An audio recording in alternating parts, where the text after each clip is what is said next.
What is up, everyone? And we are back. We are so back. Guys, Rep Sports Wrap It Up. Episode 745. I don't know. I don't know what the number is. 74. 74. Okay, I had the 7. You had a 7 and a 4 there, so I'm very proud of you. And then I added 100 for some reason. So Edible's kicking in, y'all. Yeah, there you go. Well, Happy New Year, everyone. It is 2026, the year of someone. And Year of our Lord. Year of our Lord. But AI takeover, World War III, global warming, asteroid hit. Gay hockey winter. Gay hockey winter. Our pets' heads are falling off. Yeah, the world's ending, but glad to share it with you guys. Yeah. But we have the lovely my boy Tushka. We're all here. How was the holidays for everyone? It was good. It's been gay hockey winter, basically. For some. For some. Okay, we'll get to that. It's called a teaser. But as of right now, wrapping up, and we're getting into it, but go ahead and hit the button. Well, I was going to say for my holidays to answer, I've been getting fucked, but that's just because of fantasy sports and the Chiefs. But yeah, it's been a sad time. But what am I hitting though? The Football. Oh, you guys do have a video for that one. We're going. Yeah. I thought we were doing baseball. No. Fucking hug it, chug it, football. That is right. The regular season ended, which means we're getting close to the end. I don't like it. But we still have more football. But the regular season is over. It wrapped up this weekend with the Panthers beating the Buccaneers beating the Panthers 16-14, which in that game, because the regular season is over, Mike Evans failed to reach a record 12 straight seasons with 1,000 yards receiving. It is the longest streak to begin a career, but as far as overall, he is tied with Jerry Rice with 11. So saying he's a first ballot Hall of Famer is an afterthought. He's a first ballot Hall of Famer. What a career. It's not over, but if it ended today, he'd be a first ballot Hall of Famer 5 years from now. Yeah, as long as he doesn't come back out of retirement the year of his candidacy. Yeah. He should be good. He's got kids and he's a health insurance. But we have the Seahawks beat the 49ers 13-3. Texans beat the Colts 38-30. Browns beat the Bengals 20-18. Shout out to Myles Garrett, who set the single season sack record that he beat out Michael Strahan and TJ Watt, who TJ Watt tied him with 22.5 sacks. He now has 23.5, I believe, on that. So that is quite the feat for him. And if obviously people gave Strahan crap because Brett Favre basically just said, "Here, I'll give you the sack, you can do it." Whereas Myles earned that, even though Joe kind of went down a little easy. He didn't really fight it, but he still earned it to get to that. So shout out to Myles Garrett. He was going down easy because it's fucking Myles Garrett, man. Yeah.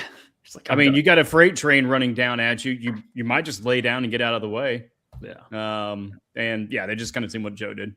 I think it was more saving physical, status over the off season than just giving up a layup. Sack. Yeah.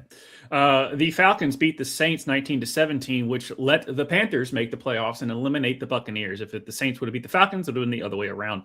Vikings beat the Packers 16-3. The Packers, I think, had 100 yards total of offense, but they didn't care. They're in the playoffs. It wasn't going to mess with them anyway. Jaguars beat the Titans 41-7 to clinch. So shout out to the Jaguars of rebounding from winning 4 wins to 13. So shout out to first-year coach Liam Cohen Duval and maybe the 16-year-old GM. I don't know. I want to see his birth certificate. That dude looks young as shit. Giants beat the Cowboys 34-17. No one cares. Rams beat the Cardinals 37-20. Raiders beat the Chiefs 14-12. Commanders beat the Eagles 24-17. Patriots beat the Dolphins 38-10. They already clinched the week before, so this really was no one cared. The Lions beat the Bears 19-16. Broncos beat the Chargers 19-3. Bills beat the Jets 35. Jets. Yeah, we'll get into the Jets and how terrible their season was. Steelers beat the Ravens 26-24. And he was really good, okay? He wasn't the one that missed the kick. He gave them 3 chances. Dude put the Superman cape on and gave them 3 chances, and they couldn't stop him. And you know what happened? The coach got fired because they didn't make the playoffs for that. And speaking of other coaches being fired, but I want to speak on John Harbaugh first because it ends a 17-year tenure with the Baltimore Ravens, which is nuts. Tomlin's right there with him, with the Steelers. This is a teaser for our meme of the week when it comes to those 2 coaches. But it's kind of crazy this day and age when it's just like, what have you done for me lately as far as sports and coaches and GMs and stuff like that? With, basically them the turnover on coaches and GMs is ridiculous. And Harbaugh, no, he's not. Shut up. Go away. No, he's not. Okay. Yeah. Did you watch the same game I did? Well, speaking of the game, I believe we got Tom Grassi in to give us a summary of what happened that night. And Lamar going deep, wide open. Where is everybody? To the 25, touchdown, Zay Flowers. There was no one there. Rodgers takes the snap, fires deep down the left side, wide open, caught. It's a touchdown, Austin. He broke free, and Rodgers hits him in stride, and the Steelers retake the lead. Takes a snap. They're rushing for pressure, though. Lamar floats it, and it's caught. What a catch! Isaiah Likely. At the 25, Isaiah Likely. Timeout with 12 seconds. 44-yard attempt.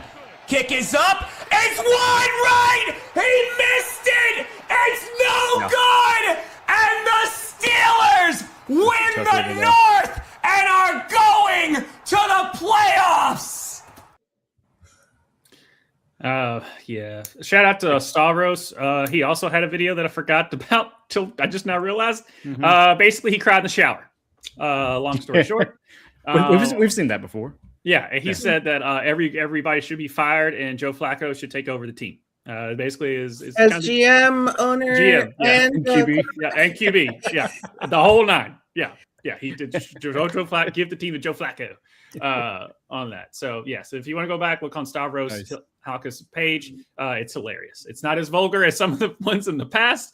It's just him messing. He's sad. He's sad. He's a sad man. That boy. Yes, but as far as bookending a regular season with that game, that's why we love football. Whether or not you're for the Steelers or something about Flacco that I miss. I don't know. I can't put my finger on it. But what a game! What a hell of a game! But also Ravens. How many times is Lamar going to have to put on the Superman cape, put you in front multiple times, put you in field goal range, and you still can't capitalize? But go ahead, Giff. Tell me Lamar's overrated. Yes, he's been off the whole season. He is not bad for a running back. I mean, did you see those runs that he did to Isaiah Likely and Zay Flowers? Dude, so tight, good runs. Tight spiral runs. Yeah, it's just nuts. But that concludes the regular. Yeah, something about Flacco. Found the clip, found it.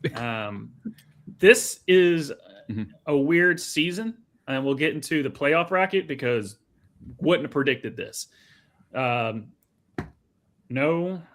Chiefs, no Ravens, who came into the Cowboys. Well, as soon as Michael Parsons went the other way, it was no Cowboys. No Dolphins. No. Yeah, that's the biggest surprise. But Mike McDaniel still keeps his job. Yeah, apparently for now. That's the question that I have. We have a whole list of coach openings and GM openings, and I was like, Dolphins is not on both of those lists. No, but it's only on one right now. Shout out to Bob Finstock over the Finstock Sports Network when I talked to him today, because Yahoo put out a thing saying Miami could be interested in Harbaugh, which get in line. Everyone's going to be interested in Harbaugh. That's not the Baltimore Ravens, and that has a coach opening. Like, you're going to be interested in Harbaugh. But he said that if the GM or the assistant GM for the Chargers gets hired and comes over to the Dolphins, then that could spell that Mike McDaniel is out and Harbaugh's coming in, because that's obviously he's with his brother Jim over with the Chargers. So who knows? For the Dolphins, I mean, they're needing a GM, right? Yes, Chris Greer. And so that's where, like, they say Mike McDaniel is going to be involved in that selection process. As you should. You gotta make sure if your head coach and GM don't meet eye to eye, it's not going to work. But that's the problem that the Dolphins keep doing over and over again is that, okay, we're going to fire a coach but keep the GM. Okay, we're going to fire a GM but not keep the coach. It's like, fire both. Like, let's start over anew. We can't keep doing this where, like, oh, the GM and the head coach are really not seeing eye to eye. I wonder why. Because you keep doing the same thing over and over again. Just get rid of both and bring in 2 new people that can see eye to eye so that way we can move forward with this organization. And I love you, Tua, but bye also to you. I think we're coming into certain places. It doesn't matter who the coach is. It doesn't matter who the GM is. It matters who the organization is. And if the organization is full of crap, then it's not going to matter who you hire. I'm talking to you, Browns and the gosh damn Jets. The Jets' leading receiver was Garrett Wilson. He was injured 75% of the season. He finished the season with 329 yards. He's the leading receiver for that team. Their defense didn't have a single interception all season.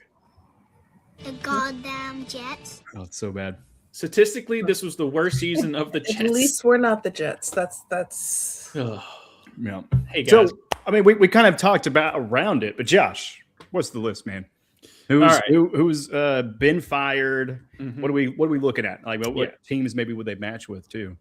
So obviously the Ravens. It's going to be interesting to see how that works. I'm pretty sure Lamar's going to be in discussion of who the head coach is going to be because if they don't see eye to eye with Lamar, it ain't going to work. Giants, Titans, Falcons. Which Raheem Morris, he has been interviewed for other positions. Like I said, I'm a big fan of Raheem Morris as a person. I think he's a really good defensive coordinator. He will have a job forever because he's just that dude. But he went 8-9 and 8-9 2 seasons in a row.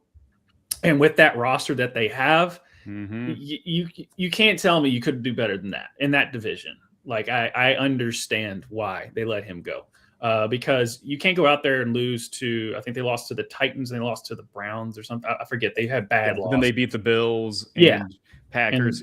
It's all over the place. They had flashes of what they could be, but they just couldn't consistently put it together. No. Nice guy, but happy trails, man. Yeah. The Cardinals, Browns with Stefanski, they're finally letting him go. And I think Stefanski, if he gets to the right organization, will do very, very well. I think he's the fact that he was able to do what he did with the Browns makes you realize he's a good coach because he fought through the organization's ineptitude because they gave, alleged masseuse guy all the money in the world and the basically highest guaranteed money contract ever in NFL history. Yeah. And he's still not even healthy enough to play, much less he should play. And Stefanski, 2-time Coach of the Year recipient. As you talk about organizations, that's the Browns, man. Yeah, it's just one of the worst organizations to go to. And honestly, I would put them up above the Browns, and that's the Raiders. That's the other situation, kind of. The Raiders, it's the owner. If he listens to Tom Brady, this is going to. A lot of people are going to put focus on Tom Brady now, right? Because. Arthur. I'm blanking on the owner's name. Oh, owner. Whatever. Davis. Yeah, Davis. Creepy Davis. Yeah, the young same Davis. one who owns the Las Vegas Aces. Yeah. It's Al Davis's son. But it's all on Brady because he's going to basically say, Brady, go ahead, and he's going to trust in Brady. He should trust his barber to give him a better haircut. But that's what it is. We'll see what happens with that. And that's the reason Brady probably, he said I could still play, and he probably could. But he's got a conflict of interest. I mean, him doing games is a conflict of interest to his ownership anyway. Yeah. So he's already doing way too much. Yeah, he's already doing way too much. But he can't, like, someone's like, oh, could he come back and play quarterback? I said, for the Raiders, because that's the only organization he could play quarterback for, because it's a conflict of interest. He played for anyone else. Yeah. But hey, Phillip Rivers came back, looked decent. For what they needed. I think Brady could and still has it to a better degree. I want to know, is that the first actual grandfather to play in the starting quarterback? I think it might be, man. It has to be. Yeah. I mean, but I don't know. I mean, babies making babies. Yeah. Let us know in the chat. You fuck up your Google search history and let us know Is that the only grandfather, Phillip Rivers, to play in the NFL? And put it in the chats as far as who else there is and how many grandkids they got. Because I guess that would be the next competition, right? Who's the biggest grandpa? Antonio Cromartie. But the GM openings, obviously we talked about the Dolphins. I can see Joe Brady. That actually makes sense.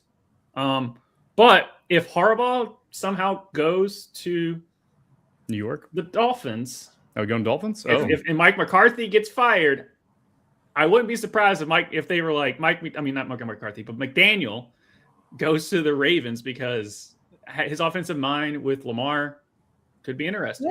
Yeah. Could be interesting. And Mike McDaniels is not a bad coach. Like, it's just it's not fitting, and especially with Tua, it's not fitting. He's an amazing offensive coordinator. Yeah, I think going back to a coordinator would probably be the best thing for him. But if you want to get a head coach job somewhere else, I will support him outside of the Dolphins.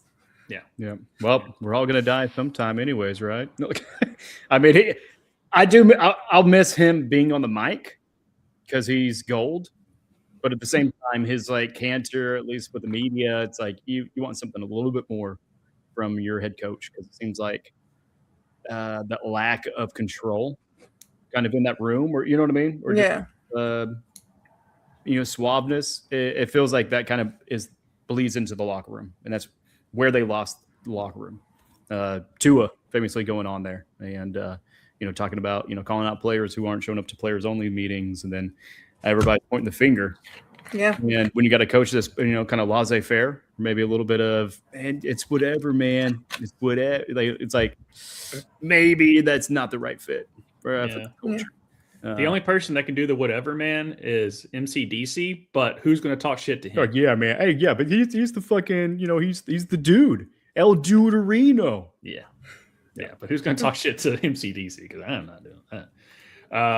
But yeah, and Falcons GM, obviously the famous of them just paying a shit ton of money to Kirk Cousins, and then them trading up to draft Michael Penix Jr. and him telling them why they drafted Michael Penix Jr. when he just paid Kirk Cousins a shit ton of money. Yeah.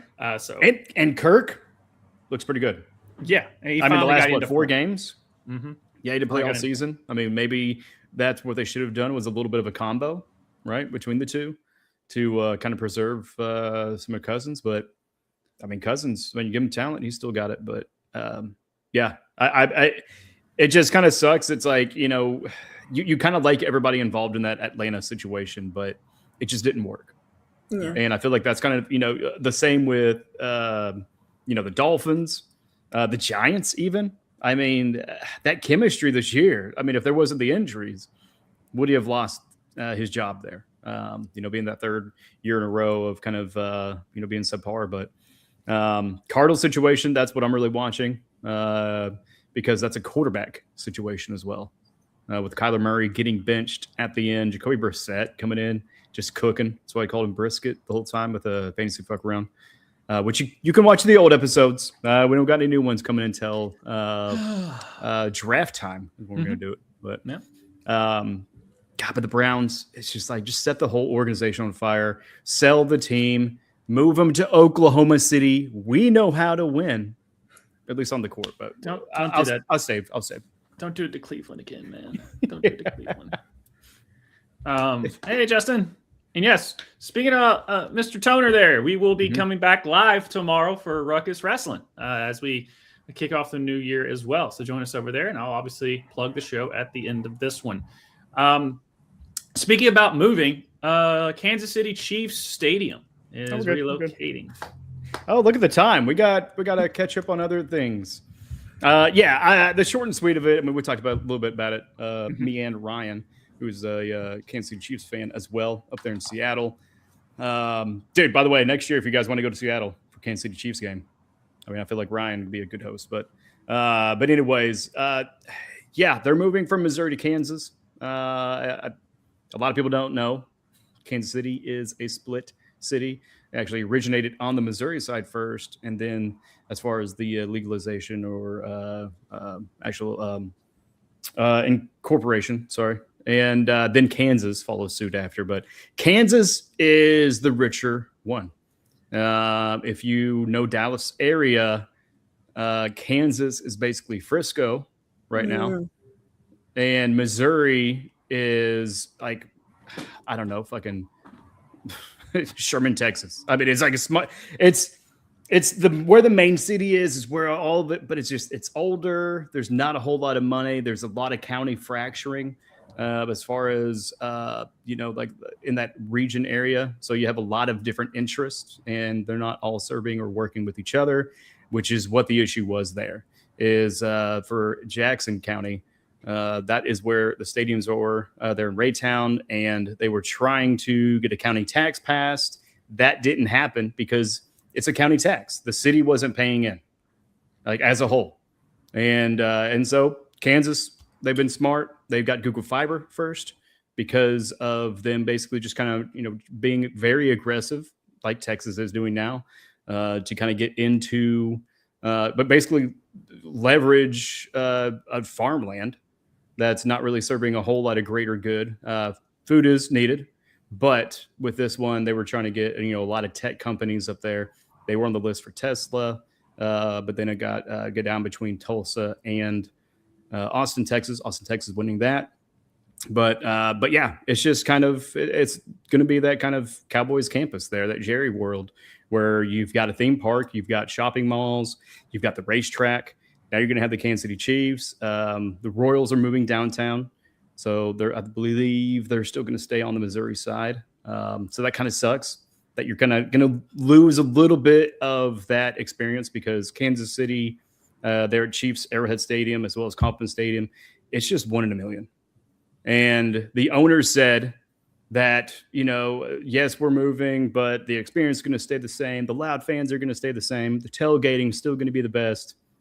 Sounds nice, but it's going to be more expensive. Yeah. Because of where it's at, because it is premium, and the tailgating, it's not going to be what it is. You had your own parking lot for that one and only event where you could just drink, not drive, but drink, eat famous barbecue, and just enjoy camaraderie before you kind of all like walk into the game. You're talking about a facility that's got malls and everything else shopping wise. They don't want you to park and just go in. They want you to walk through everything else to get to the stadium. And that's exactly what they'll do. It's a good commercial tactic, but it's going to be different. But we got a few years. I believe, what was it? What was the year? 30? Off the top of my head. 29? But Arrowhead, you guys get the World Cup this year. I'm not even saying next year anymore. It's this year. Yeah. 2026. Yep. We're here.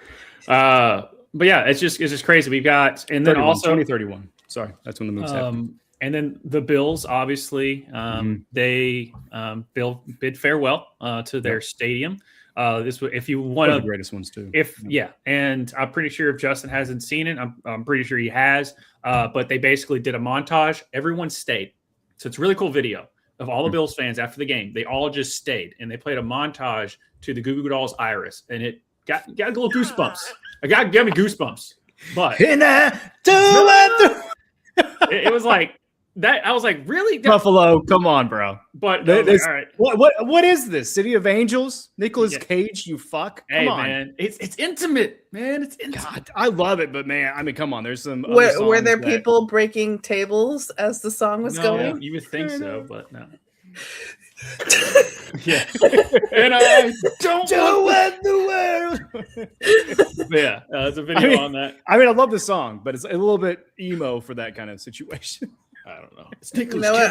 You know what? I love it. I love it. Yeah, but yeah, if you have a chance, go watch it. It is actually a pretty cool thing there for that. And then obviously the Titans. When they were like, where are we going to build this? Right fucking here next to it. So that's literally what it is. It's cool driving and just seeing it gradually get big, getting built.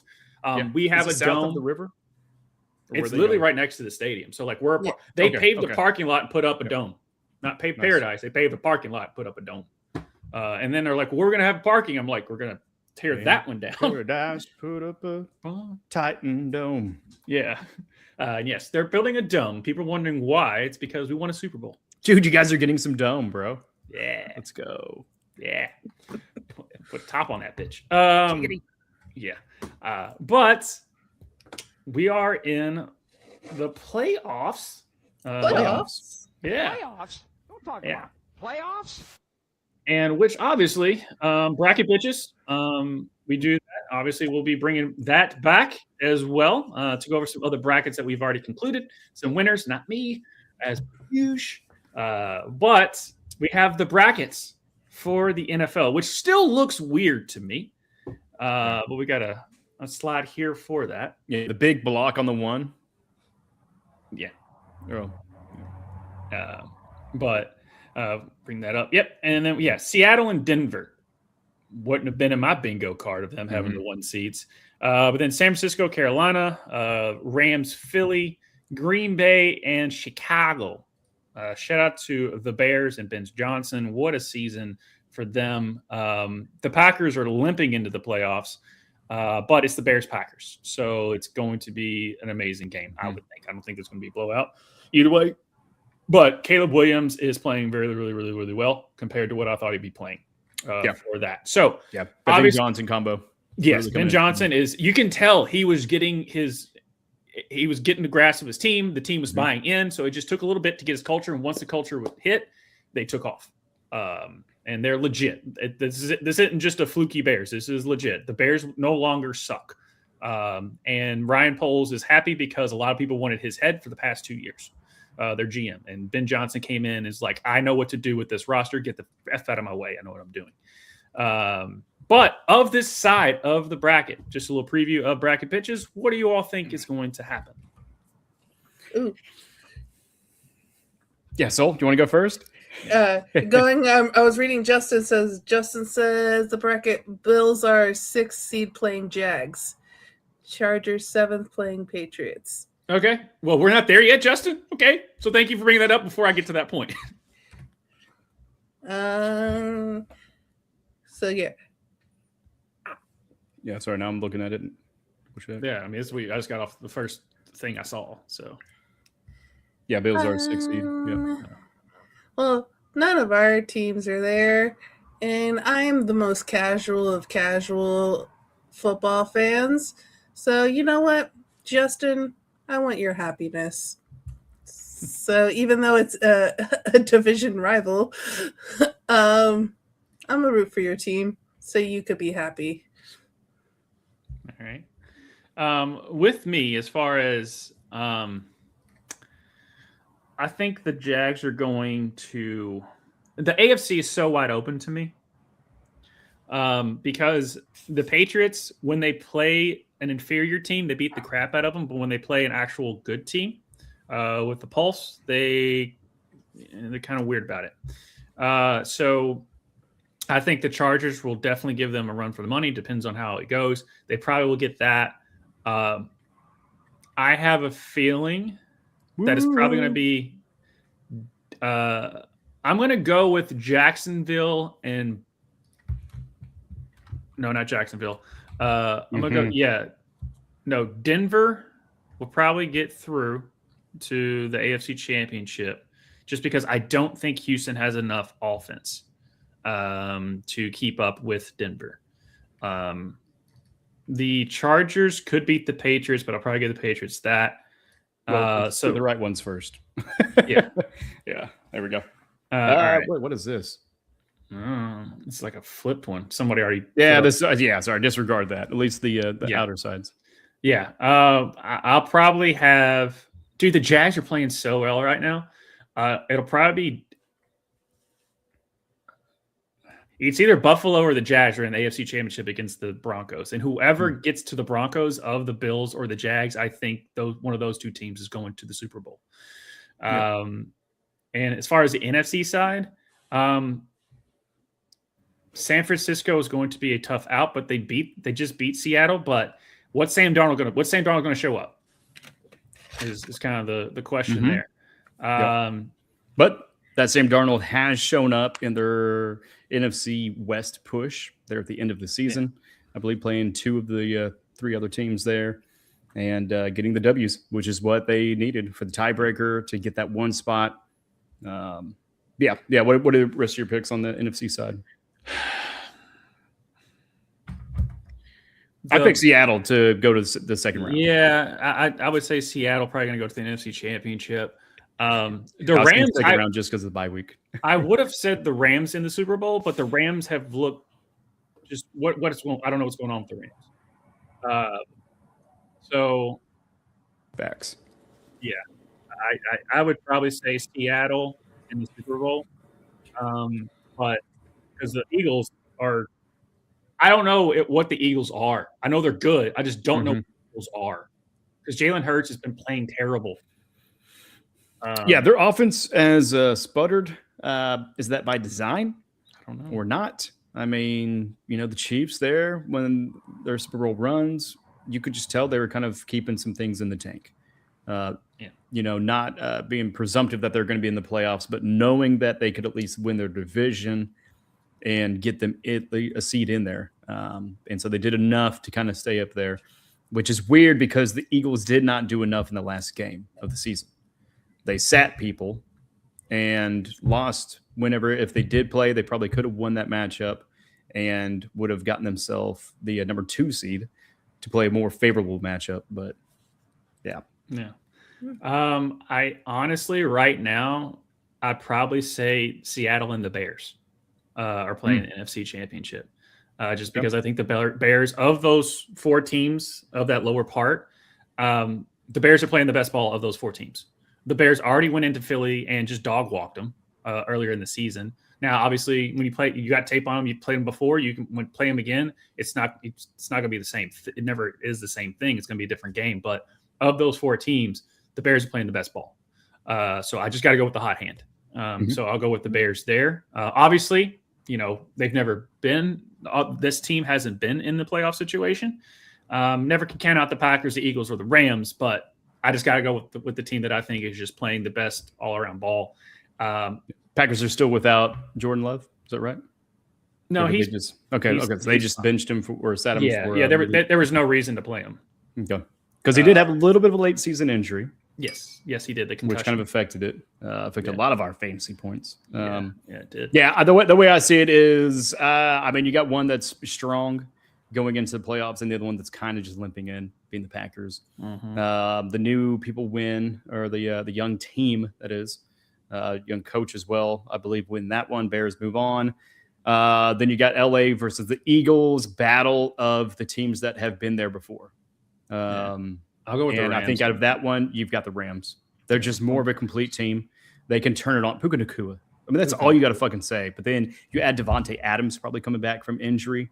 And then they got Higbee and Parkinson. I don't know if Higbee's back, but they got Parkinson and some other tight ends to kind of play with there.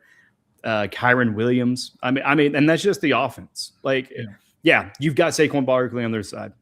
He can turn it on. But we haven't seen that. And I feel like after the guy who had the historic performance he did last year, for you to just kind of reserve him for the playoffs just to do that, I don't think he warmed up at the end. And that's what you kind of want. But it still could happen. We still could get 150, 200, yard rushing game from them. They could go back to their old tactics of just tush pushing 5-6 times in a row to get a first down. But I think the Rams I think they have their number. I believe they dipped a little bit. They're the 6th seed, but really they were tied for first for the longest time with Seattle. Seattle just had a better run at the end. So I think Rams move on. San Francisco and Carolina. Carolina, congratulations getting in. But this is where your road ends. I mean, it's the 49ers. It's Christian McCaffrey. It's a battered team that still just fucking wins. And they're going to still win this one. But AFC, God, dude, I mean, I don't know what to think of Pittsburgh. They can turn it on. DK Metcalf getting suspended the last 2 games. They were fortunate enough to get into the playoffs with that. But that Texans defense is going to murder Aaron Rodgers, early RIP, because we're not going to see him. This will be his last game because they will break him in half because they're that good of a defense. The defense is fun to watch, man. It's God, so they're flying. They're flying flying. all over the place. And then you also talk about other defenses. Them playing the fucking Broncos. Like, come on, like that's must watch. Chargers, Jags. It's crazy, dude. Well, it's technically it's going to be Buffalo. Yeah. No, thank you. Yeah. So that was the only one that was switched, right? Okay. Yes. Yeah. So Bills, Jags puts a lot of a different light, actually, not a little. Man, I mean, this Jags team is just firing on all cylinders. You've got Josh Allen, reigning MVP. He can do it, but it's at Jacksonville. And I think, to me, that's the deciding factor in that matchup. But honestly, it's a coin flip. I'm just flipping the side of the coin that just kind of has a little bit of that hot hand. And they're playing in the South, so they're playing in the warmth of Florida. But even though they're gross, right? Jacksonville's gross. Yeah, I was like, you cannot root for Jacksonville, the city of Jacksonville. Yeah, dude, half their fan base is in one little bitty pool in their stadium. Inbred pool, but no, I'm just kidding. But no, the Chargers, Patriots. That is going to be a very good game. I don't know if QJ is going to show back up, what Chargers offense we're going to see. But the Patriots, man, Drake May, yes, they were beating up a redheaded stepchild this week, but I just see them going on because they've got so much momentum. I would like to see Patriots Bills. I think that's a better matchup, or just a better overall publicity kind of game to have, interdivisional. Yeah. But I don't know. I can't bet against the Jags right now. Yeah, the Jags is Buffalo can't keep up with the Jags right now. That's the problem. Is their defense isn't their run defense is terrible, and I don't know if Josh Allen can, with the weapons that he has, compared to how they're scheming. And Trevor Lawrence has found out that he's really good at playing quarterback in the National Football League, or at least Liam Cohen told him that he is, and he's like, oh, "Okay, coach." Yeah. I mean, who's the number one receiver in Buffalo? Buffalo? I mean, I think it's Khalil Shakir, right? And he's done what this year? I mean, Keon Coleman, Knox, Dawson. I mean, it's just. Sorry, Justin, not hating on your team. Dalton Kincaid. Yeah, Kincaid. But it's just, it's kind of like, I mean, not that it's name recognition, but God, dude, I mean, Brian Thomas Jr. I mean, he's just been incredible for the Jags. Yeah, I almost got it out without laughing. Probably, yeah. Jacoby Myers has become really, really good. Parker Washington is becoming very solid. Brandon Strange. Brandon Strange. Travis Etienne. Etienne and Cook, that's tough. That's a wash right there. Both are incredible. Yeah. I give the edge to Cook just because he's the leading rusher in the NFL. But true. But the in the last 6 months, or not 6 months. Well, the Bills' rushing defense is the problem. Their deep rushing defense is not very good. So I my head says the Jags, but my heart wants Buffalo. I'll put it that way. Not like that. At the end of the day, I don't know who the hell is going to win the Super Bowl this year. Honestly. Because right now, the hottest team in the NFL is the Jags. Man. Yeah. The hottest team in the NFL is the Jags. And no team wants to be great this year. That's the theme of this year, is no team wants to be great. Every time you want to crown them, they're like, wait. We're not there yet. So. Yeah. Well, I mean, but you look at the playoff picture, and not to drag this on too much more. For the first time, I think, ever, you have like the top four seeds, right? The number 1 and 2 on AFC, number 1 and 2 on the AFC. They're first time playoff appearances, right? I mean, you got Sam Darnold, you got the quarterback, Caleb Williams, you've got Bo Nix, and you've got Drake May. Or they never won a playoff game or something of that nature. Yeah, Sam Darnold was in the playoffs last year. Yeah, he was in playoffs, but they haven't. Nobody's won a playoff game. Everybody's fucking new, which means we don't know what to expect. That's where I feel like the veteranship will kind of stand out with the Rams, maybe going deep, and it could happen with the Bills because, I mean, Stroud's been here, a couple of years in a row, but one and done. Rodgers, but at the same time, it's not really, he's not carrying the team. But yeah, it's that's what's exciting about it. You also got a lot of new coaches that their offenses are really kind of starting to kind of bloom a little bit, or defenses. I mean, looking at the Patriots too, and but yeah, it's gonna be a fun one. I'm excited for it. Yeah. And that's the thing is like, why is it wide open? Because Patrick Mahomes isn't in the playoffs. That's pretty much why it's wide open at the end of the day. I mean, even if we made it in, come on now. Yeah, but it wasn't our year. Yeah, true. But even if you did, like last season, you limped in a sense, and you still made it to the Super Bowl. So yeah, But our defense carried. We were winning the toss-ups. I mean, last year we won 6 or 7 games within 3 points, and then this year we lost 5 games within like 4 points or something like that. So it's just like we just couldn't get it done this year. Too many injuries, definitely at the end. But whenever Mahomes got injured, it was still pretty much done.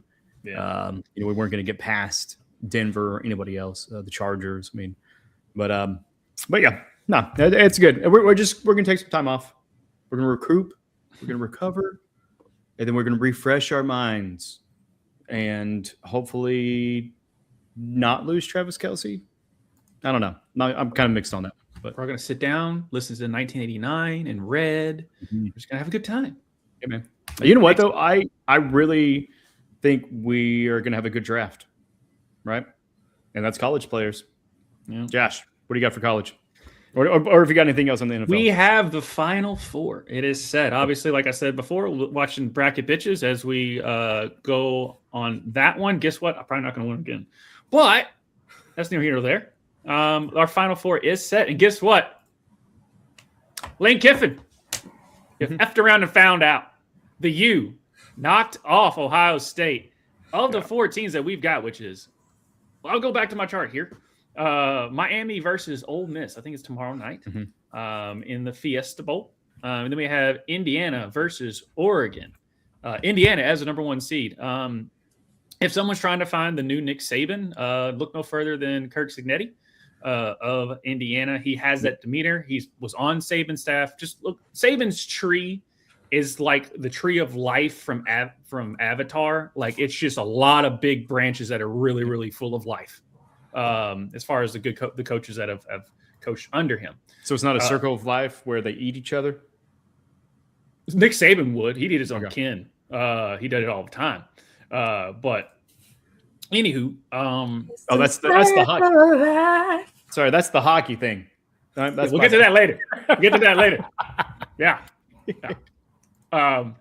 But of the 4 teams that we have left, 3 have never won it. 1 hasn't been relevant since the 2001 team, which to me is arguably the best team. I don't care what you say about LSU's team. I thought LSU's team was really good with the Joe Burrow, Justin Jefferson, Jamar Chase. Go look at that 2001 Miami team.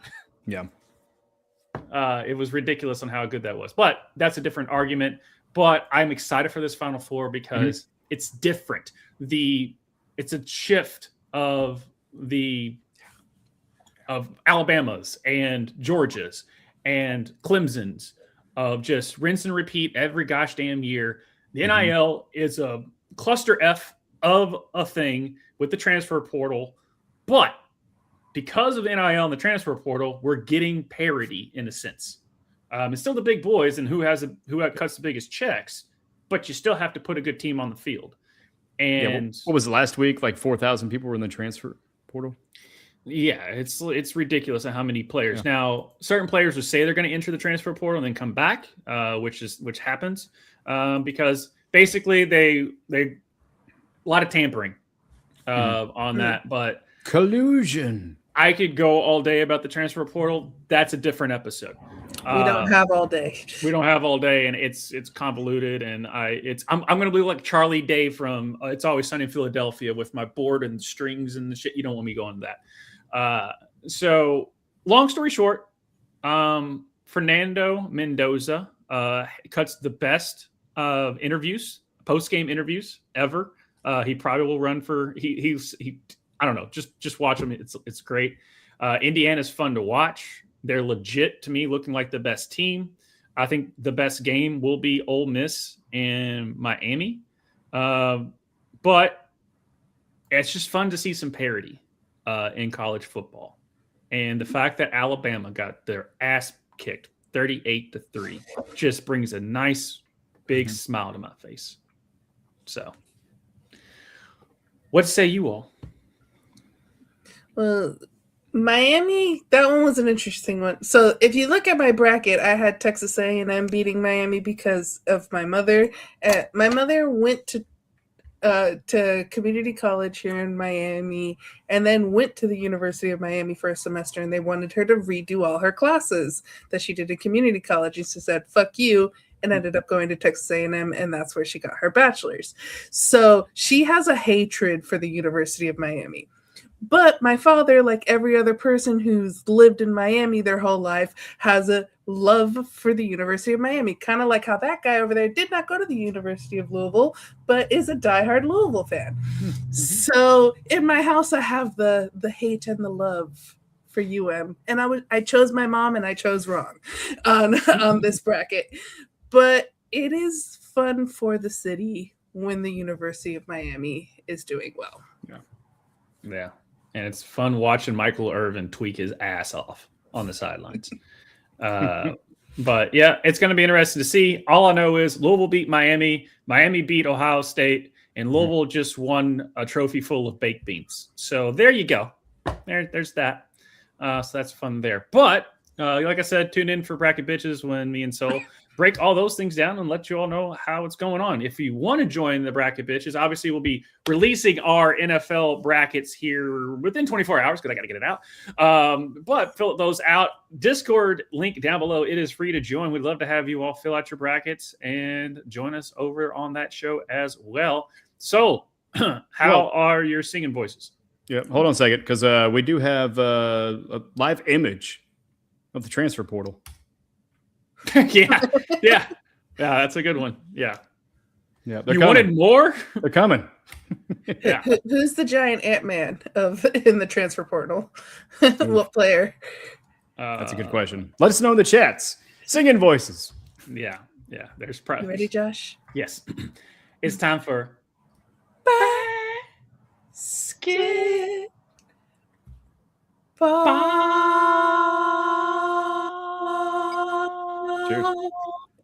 Still got it. Beautiful. After all this year, still got it. But missed in it, man. Missed it. In the NBA, guys, New York won something. They did. Hey, no one cares, but they did. You're not so shitty. No. We're talking. Yes. Well, when we were talking, taking a little break when it came to wrap it up in December, so we didn't get the opportunity to talk about the New York Knicks winning the NBA Cup and Sean for winning our bracket bitches. So shout out to Sean for winning that. Like we said before, join the Discord down below to join us in fun bracket challenges. Yeah. The wrong kid won. The Joker. He got hurt. And we'll miss at least 4 weeks with a hyperextended left knee. What that means for MVP race, to be eligible for MVP, you have to play at least 65 games. And with this injury, Jokic might miss too many games to be eligible. This would then most likely make it a repeat for SGA. So there you go. Just go buy the shirt, hang the banner. 2-time. Should have won the cup. Should have. I picked them to win. But I am the curse. If I pick your team to win a bracket, you could win it, but my bracket's not going to win because I did pick Miami to win it. So I take back my statement. I have picked some winners. I just haven't picked the right bracket of winners. So there you go. But last year, the numbers that Jokic has been putting up is better than any of the years he has won MVP and is the best in the league this year, averaging a triple-double, 29.6 points, 12.2 rebounds, 11 assists. Before getting injured, he is also almost in the 50-40-90 club this year with a field goal percentage of 60.5, three-point percentage of 43.5, and a free throw percentage of 85.3. He needs to get his free throws up to get in the club to join in the likes of Larry Bird, Mark Price, Reggie Miller, Steve Nash, Dirk Nowitzki, Kevin Durant, Steph Curry, Malcolm Brogdon, Kyrie Irving, Elena Deladon. I got it. And Nafisa Collier. I always say Elena with her. I know it's Elena Deladon. Anywho, and so that's nuts of what Jokic is doing.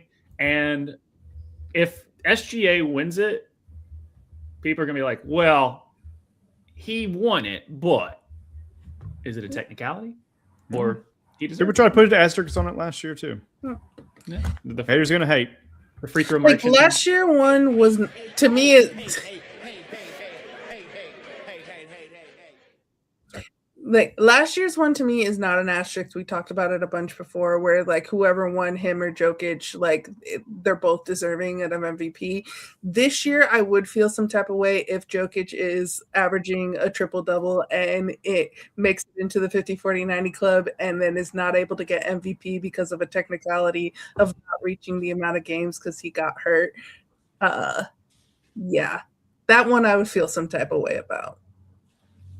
Yeah, it's kind of the same technicality of coaches have to have a certain winning percentage to be eligible for the College Football Hall of Fame, which I think is a load of crap.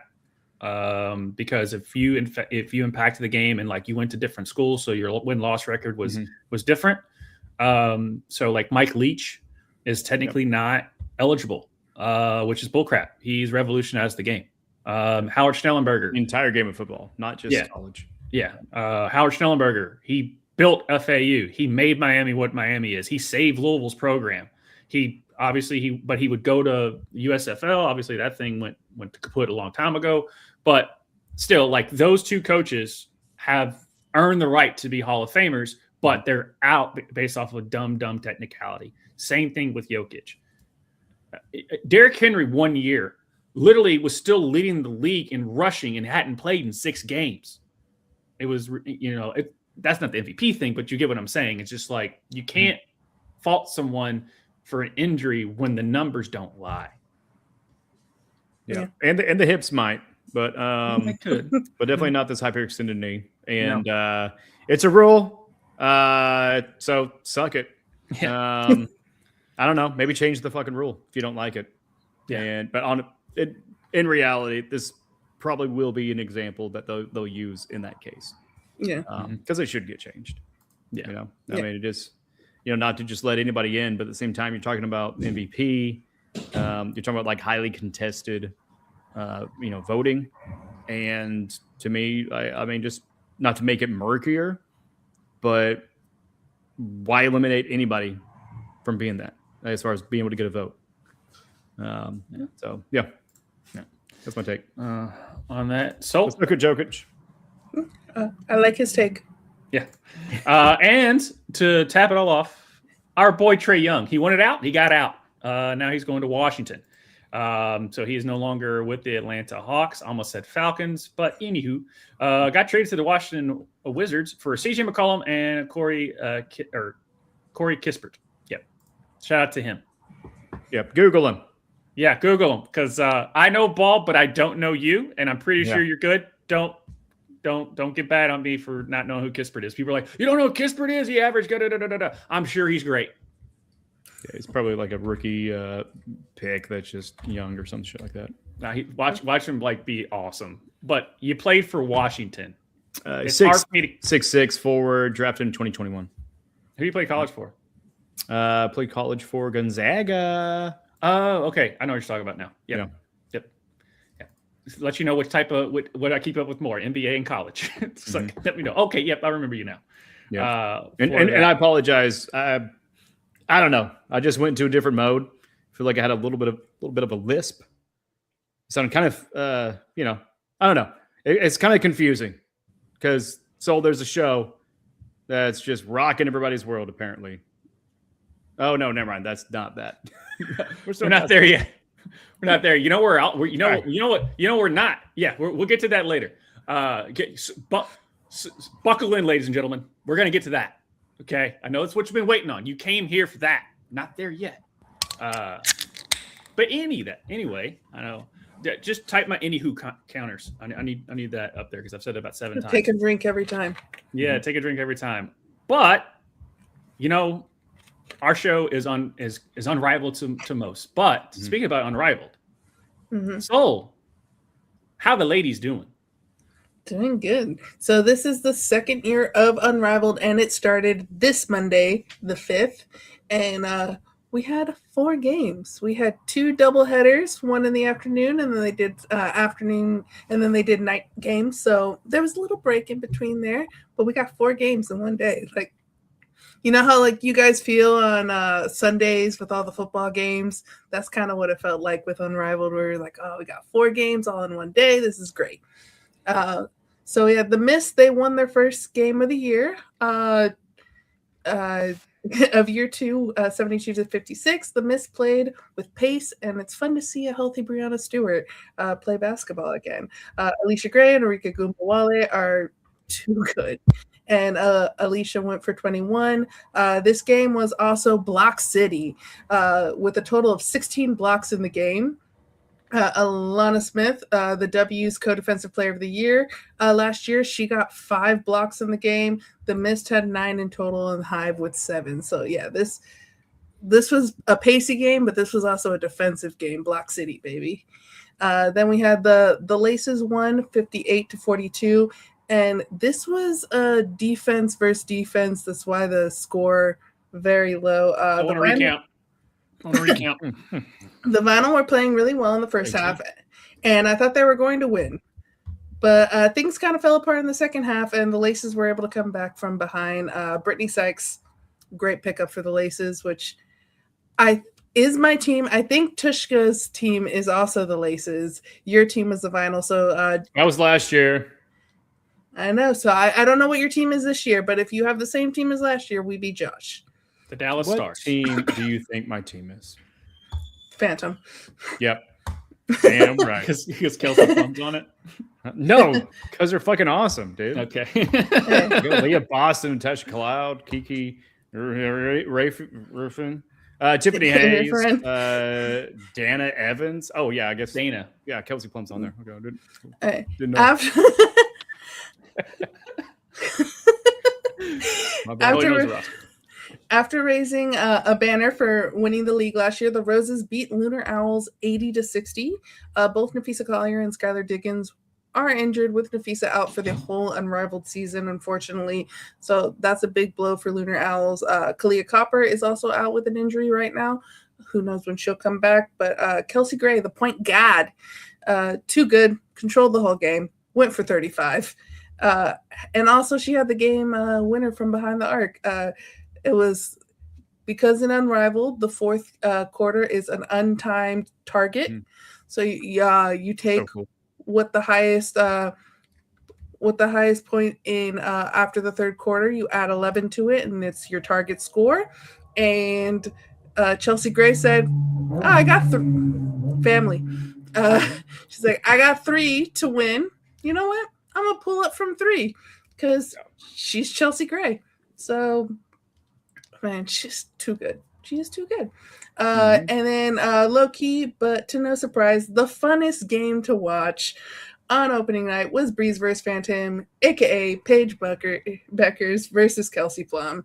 The Breeze, they won 69-62. This was back and forth game.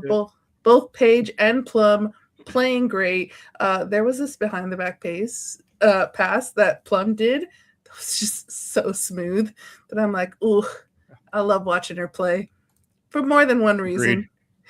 Same as him. Agreed.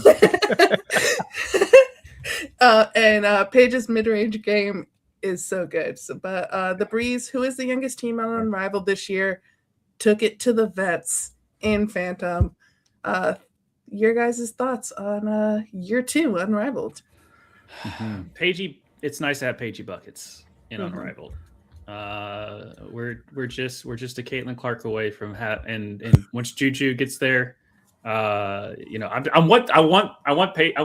need those 4, okay, that we've been talking about. I want the 4 in Unrivaled, because guess what? We're probably not going to have a WNBA season. I doubt anything's going to happen. So I that's why I was just like, I understand why Caitlin didn't play, because sponsorship and whatnot, but it would be really great if she did. So because we got Angel, we got Paigey, we got and then Angel's not playing this year either. I thought she was. I thought she signed. No. Well, then I take back anything. But I need those. Obviously Juju's not playing because she's not there In yet. college. She's in college. But I just can't wait to see those. Want to talk about the people that are playing though? Yes, Kelsey Plum still got it. Nafisa Collier didn't play, but I wish she did. Chelsea Gray is ridiculous.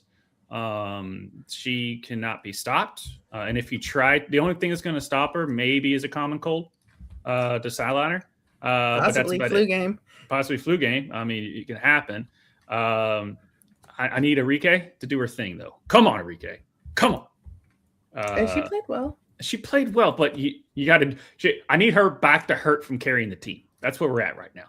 Hey, she's on the Mist. She played really well now. She's on a different team. She's not on your team anymore. All right, then what are we doing? I want to talk to the GM of the final. Lets me know as I sit here and talk. You know how much I've really focused in on this league for the kickoff. Zero. But I am still interested, and I make this show fun. So I'm gonna just spout bullshit for a little bit. All right, deal with it. But anywho, Brianna Stewart, she's really good. Yeah, she is. Kelsey Plum? Yeah, thank you. Well, we know how good she is. Come on. I mean, buttery smooth, bottle-shaped body like Mrs. Butterworth's because she's that smooth. But no, I like seeing the Breeze. With Bucher, the expansion team, right? Because we have the Breeze and the Hive added since last year. But yeah, I mean the Roses and Lunar Owls. I mean, kind of, that was kind of the championship, right? I mean, I know the playoffs is a little bit of a different structure, but to me, that's really who the two were. Yeah, the two last year, definitely. Yeah, and I mean, you got Nafisa. I mean, god dang, should have been MVP, but it is what it is. WNBA's rigged. We should never have another season with the same commissioner, but no, I'm excited for it. It's back. I'm glad to see it grow. I'm going to see it grow more. And the fourth quarter is like one of the most exciting things to watch. Yes. Just because it's like a volleyball game that goes into the 20s. I mean, the whole win by 2. Yeah. It's fucking dope. It's like one of the most exciting things. It's like a college football overtime. It can go to 8-10 overtimes, man. Just line them up, let them play. And that's what ended up happening. It's exciting. I like the Rooney Rule for these type of leagues. I don't like it in the actual like WNBA, NBA, college basketball, but I like it in these type of leagues because it separates. It's like the XFL. Like, how are you going to separate from the NFL or the UFL now? You got to have something different. The Rooney Rule is really cool for what it is, like this type of league in the 3v3. But 5v5, tip it off, have a foul fest to end the game. That's fine. I don't need the Rooney Rule. Bro, do you know what the Rooney Rule is? Not the Rooney Rule. Crap. What is it? I know what the Rooney Rule is. That's why I was like, all right, maybe I'm wrong. That part is I'm sober. I'm glad that you said it because I was you know what? I'm the Rooney Rule in the NFL. Okay. I was I'm not as well the NFL policy established in 2003 requiring teams to interview minority candidates for head coaching positions. You all talk. I'm verklempt. You all talk amongst yourselves. I'm gonna look up what that actual rule's name is. No, you're good, man. The win by 2 rule. Goes Tishka, I love that it's the white guy on our it's right. He's our DEI. The joke writes itself of me being sitting there saying that. But yeah, no, the win by 2. I've never known it to have a person's rule name. Maybe it's the Mooney rule. Elam ending. My bad, dude. Elam ending. No one's calling it the Elam ending fucking rule, dude. No one's calling it that. The TBT, the basketball tournament that they do every year, which is like a bunch of alumni teams. That's where the first, like before Rival was around, that was the first big like tournament league to do that. Win by a certain amount of points. You know what's easier to say? Target score. Rooney Rule. Yeah, I like that one better. But yes, I know what the Rooney Rule is. Okay, I just kept saying, now. And I was hoping you do now because you just got schooled. I was feeling like a little gaslit for a second because I don't know that much about football. So I was just like, I thought I knew what this rule was, but maybe I don't. So I'm just gonna keep let Josh Oh talk. my god! And then when Tushka says something, I'm like, okay, I was right. Thank you, Tushka. Yeah, it was breaking my brain. I'm like, okay, maybe I'm wrong. Like maybe the Rooney Rule is some, from like Robert's Rule of fucking meetings shit, where it's like, oh, okay, it's in general. So I'm like, I'll just Google, and I'm like, yeah, no. AI is like, what the fuck are you talking about? Yeah, it has nothing to do with basketball. It's all about the NFL. All right, guys. This is a good clip. Yeah, This is the clip. All right, guys. You got to embellish and indulge. Hey, thank you for watching at home. Enjoy this short. So anyway, gay hockey, right? So almost. It's called cocky. Okay, it's called cocky. Oh my gosh! Yeah. Shout out to the you're Rooney welcome, Rule, world. You're welcome. Which is controversial in itself. I know what it is. Jesus. Oh my god. Anywho, anything else with basketball? I think we're ready for novelty acts. Fucking go. Trucker. I tried to sound smart and just became an idiot all at the same time. Yeah. So the Mets, guys, they don't have Edwin Diaz and they don't have Pete Alonso anymore. Edwin Diaz went to the Dodgers because they need players, right? They're bad. And then Pete Alonso got paid by the Orioles, which honestly, though, the Orioles don't have a bad roster. They just didn't play very well this past season. So Pete Alonso is only going to help them with Gunnar and the rest of that solid young core that they have. That was really fun to watch 2 years ago. Could be good. They could be good. It's one of those teams where like you look at the roster and you're like, this is not a bad team, and then they just don't play to their potential. It's kind of like if you go in the soccer world, the Jamaican national team, where the Jamaican national team has some really good players. They just never play to their potential. No. The Orioles did 2 years ago when they made it to the playoffs, but this year I was like, all right, here they're going to take the next step, and they regressed. Yeah. So been resting there, and then I got the Reds were this close. So close to getting Kyle Schwarber.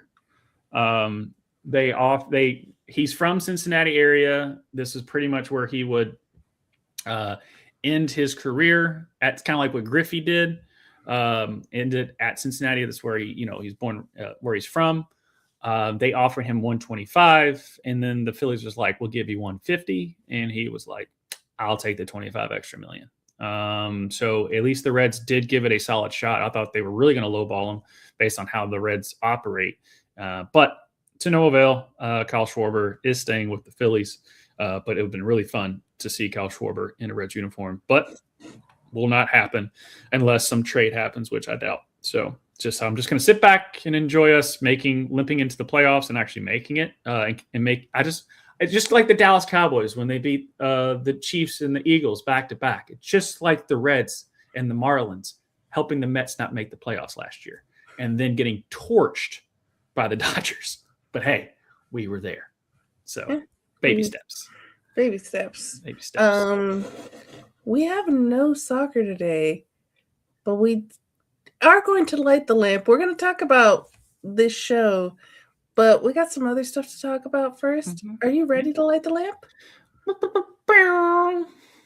So Team USA developed the Rooney Rule, and I'm going to run that joke into the ground of how embarrassed I am about it.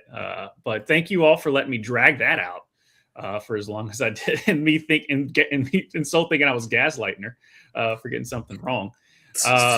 But just USA, too. I know. Team USA announced for the Olympics. Yep. Here we are. So, right here, we got this official here on the men's side. So, defenders, we got, and I'm going to try my best with the names.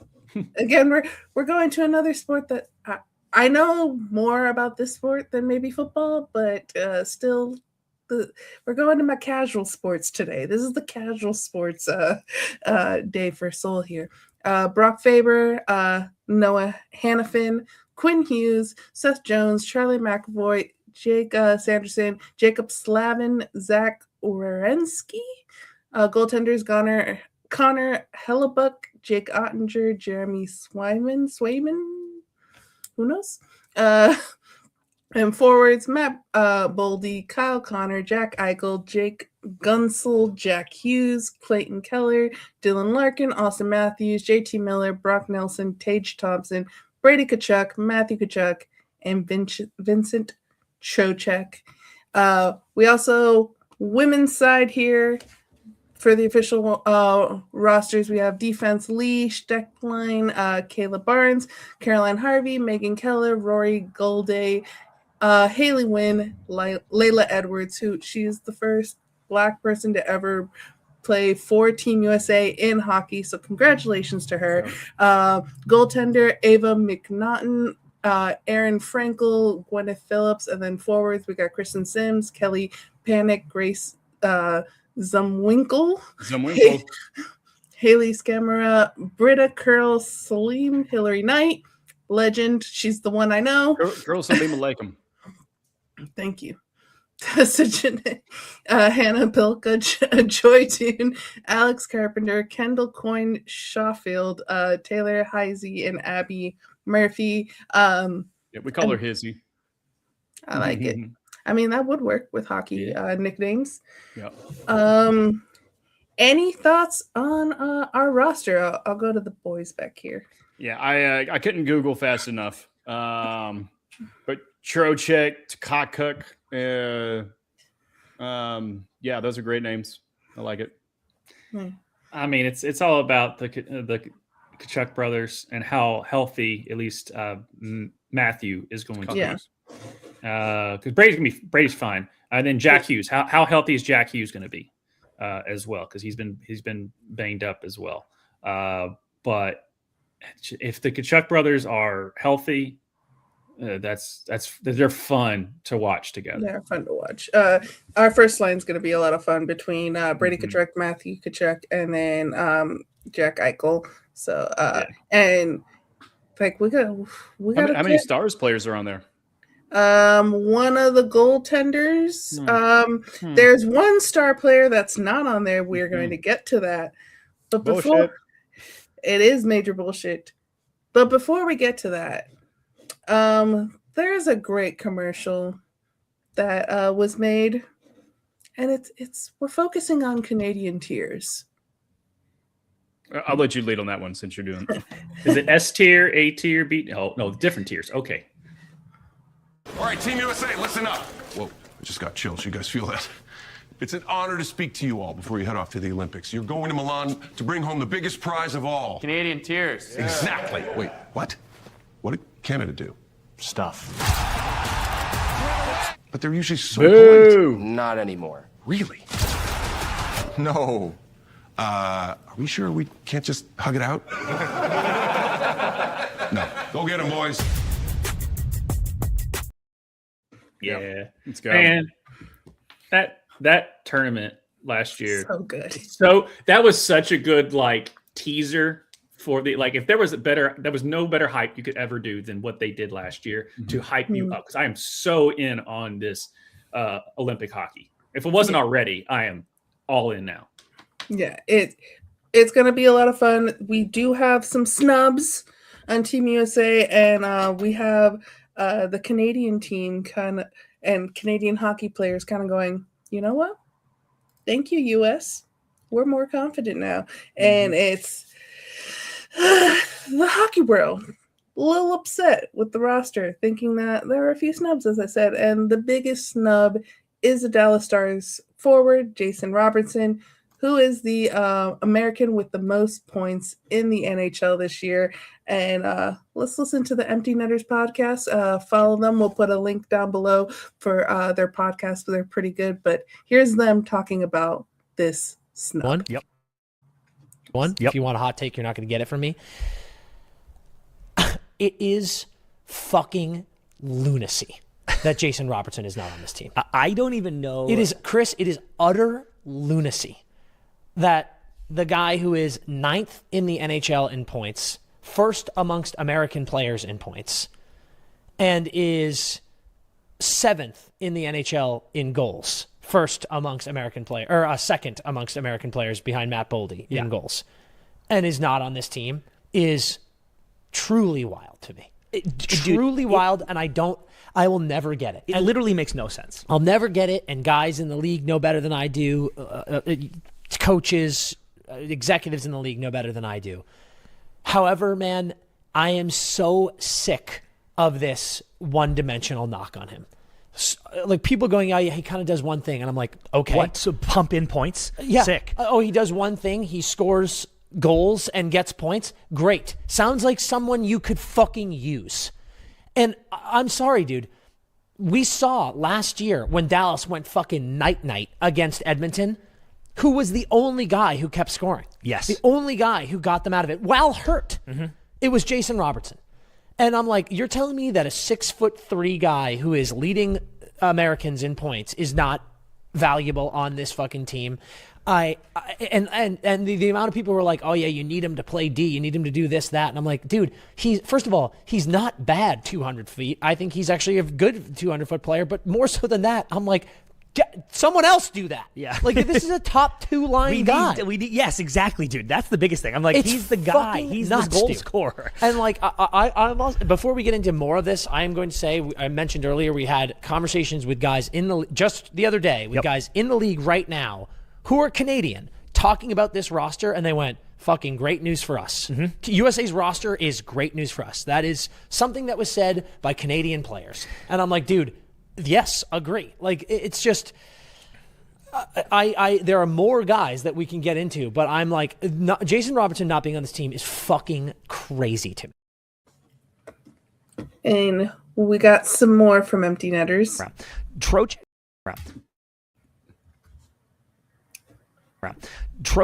and JT Miller and Brock Nelson all making this team. And I said in our predictions, I give Brock Nelson a lot of flowers because I was mad about him making it last time.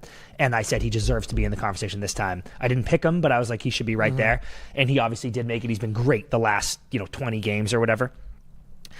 Those guys all getting in, and a guy like Clayton Keller, who, to your point, dude, what is he even listed at? 5'10". 5'10", yeah. And having the worst year of his career, or not the worst year of his career, but like the worst year since 2019, And I don't know how you look. Robo gave an interview where he goes, I felt like I'd done enough to make this team. I don't know how you look him in the face. I don't know how you make that phone call. What's the fucking Netflix golf show called? Full Swing. Full Swing, yeah. When they recorded Zach Johnson calling Keegan Bradley saying you didn't make the Ryder Cup team, even though you completely deserve to be on there, I was like, man, this sucks so much. I wish so badly there was a recorded call on a documentary to Jason Robertson when they were like, hey, we're not taking you because we're taking Clayton Keller, who has 13 goals and 23 assists for 36 points in 42 games. I don't know how you look him in the fucking face and say that. And I'm not disrespecting Clayton Keller. He's one of my favorite players in the league, and I'm so pumped for him to have this opportunity. But I'm like, this guy does what you want. This guy was gonna play wing on this team, and Robo is doing that better. Yeah. So some of those decisions are baffling to me in a time when you felt like how much shit was there when Kyle Connor wasn't playing in the gold medal game, and you're like, we need goals, we need to put these guys on the ice, and I'm like, you're now leaving goal scorers home. It says 5 of the top 10 American-born scorers in the NHL didn't make this team. 5 of the top 10 were not picked, and I'm like, what, dude? What are we doing? Bullshit. This is bullshit. And Dallas, they're feeling a little petty, so they put out this picture onto their social medias saying among American skaters, and except for one thing, he's first or tied for first in each category. So crazy. It's crazy that he's not on the roster there. Who did he piss off? Mm-hmm. Okay, so this is the only thing that reminds me of like one of the biggest snubs of Olympic team is why was Stockton on the dream team and not Isaiah Thomas, because Michael Jordan didn't like his ass, and if Michael Jordan didn't like his ass, he was off. That being said, I don't know who has pull on the USA hockey team to keep him out of it. That's what I'm saying. I think for the most part it's because he didn't go to Four Nations, because last year he had a little bit of a down year, so he didn't make the Four Nations team because that was earlier in the year. And this is basically the Four Nations team minus a few changes in. And so because he didn't make those connections at Four Nations, I think is the reason why he's not. I can somewhat get with that, but the numbers, it's kind of the thing is numbers don't lie. But I can somewhat get with that is like you've got the cohesion, you played together, you've got that camaraderie, and you don't want to throw. So again, who is he not meshing with that's keeping him out of it? So in an ESPN article written by Greg Washinowski, again, these hockey names. I like it. Grading the 2026 Olympic roster of the US, Canada, Sweden, and Finland. This is what he had to say on Jason Robertson's omission. He wrote, "Just a baffling snub. Robertson is 8th in the NHL in points with 48 in 41 games. That includes 24 goals, which ties him with McDavid for 4th in the league. He's exactly the kind of offensive player down the lineup that Team USA has lacked in previous Olympics, and frankly, at a Four Nations tournament that saw it lose gold by a single goal. He's a pure finisher. He's not a liability defensively." In the end, the Americans are leaving one of their best and brightest back home because of Team USA's philosophical choice to cede roster spots to veteran role players such as JT Miller and Vincent Trocheck, rather than pure offensive talents, and the fact that the philosophy and a slightly down season for Robo in 2023-24 left him off the Four Nations rosters, which means he never had a chance to share in the chemistry that led to the majority of that roster continuing on to the Olympics. He then goes on to write, giving the Team USA I forget if it was a B or B minus grade. He goes, "The roster was constructed to beat Canada, but not be Canada, and it's high time Team USA starts acting like it's just as talented as its rivals. It's the frustrating part about being an American hockey fan. The Miracle on Ice has red, white, and blue pilled the brains of hockey executives for decades. That heart, grit, and work rate are the fundamental difference between USA hockey and the Canadians and the Russians, to use two elite talent examples. For years, it was the blue-collar aesthetics of the Americans trying to grit their way to another miracle. Some of this was due to a talent disparity with other hockey nations, but that's since been corrected thanks to USA hockey's growth and the roots put down by NHL expansion. There was also a team construction mindset that Team USA needs rosters with veterans who humbly accept roles rather than young starts who might, emphasis on might, not be able to do so. And that's how you go nearly 5 decades without Olympic men's hockey gold. This is the first time in nearly 30 years that it felt like the talent gap between the US and Canada has significantly closed. The 2026 Olympics were going to be a moment when Team USA wouldn't do what it always seems to do, leave dynamic offensive talent home due to perceptions about defensive lapses or compete levels, or because they didn't attend the right off-season tournament in favor of less effective veteran players whose greatest virtues are nebulous intangibles. The American pool is finally deep enough to go skill versus skill with anyone in the world. It's a moment to let our freak flag fly with an all-star team of superior hockey talents. And yet 5 of the top 10 American-born scorers in the NHL aren't on this team. This feels like a roster built to mitigate risk at a moment when Team USA should be taking more of them with its team construction. Look, I'm not going to be a total Debbie Downer here. As we saw at Four Nations, this team has what it takes to beat Canada and win Olympic gold. Heck, the defense and goaltending alone might be enough to land the plane in Italy. I would like nothing more to be totally, completely, and utterly wrong in my criticism of some of these roster choices. I would like nothing more than to apologize to Bill Guerin for my lack of confidence in his vision. I would like nothing more than to see the Americans send Canada home in crisis of faith while our anthem plays and Matthew Tkachuk chews on the metal to make sure it's real gold. To paraphrase the late Herb Brooks in the movie Miracle, I'm sick and tired of hearing about the Miracle on Ice. This is your time. Now go out there and take it. Give that man a Pulitzer. That was very well written, especially the red, white, and blue pill line. Yeah. That was really good. Like that was really well put. Of just like he laid it out. Yeah. Greg Wazowski, Mike yeah. Yeah. Shout out to Greg. That was really well written. And Wyszynski. Well read, Soul. You didn't mess up a name. You nailed it. Thank you. Dude, take a bow. Yeah. And we have because the hockey name's Robo, Jason Robertson being asked about his snub. Yeah, I thought that this year was different than last year. Obviously, last year I didn't think I was good enough. Now I think I did, and it's their choice and their decision, and that's it. Do you like your game? I love my game. I think. Know that. I know you do, but I'm just saying, you could be playing the best hockey of your life right now. It seems like, as we watch. So far. Knock on wood and all that kind of stuff. But do you think that's been a good process for you to be, wanting to get to this place for whatever reason, whether that's just because it's a personal thing or because you did want to make Team USA? Well, no. I think I just strive to be the best whenever I can be. It so happened this year was the Olympic year, and that's not going to stop me from doing that the rest of the season. How can you use this, I guess, to motivate your own personal game and maybe even elevate it further and help this team to win the Stanley Cup? Yeah, I don't think it's any motivation. I'd say last year's motivation. This year, I'm just playing hockey, right? And I don't need really that motivation. I have it within the team, within the group. I have a lot of people in the support staff and everything. So, it's not. Is what it is. I'm not motivated by it. Obviously, it hurts your ego, but I'm not going to change the way I play, and happy to keep doing what I'm doing. How's your brain doing? You got the contract, you got this, but it seems like you have focused very well. Yeah, well, Mike, you know that I love the game. I know you do. I love the game. I just keep playing.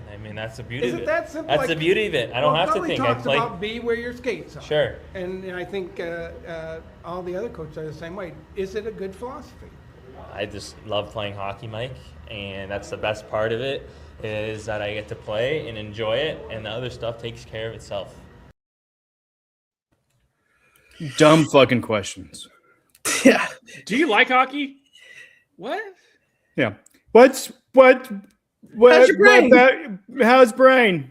Brain good? Do you think you play good?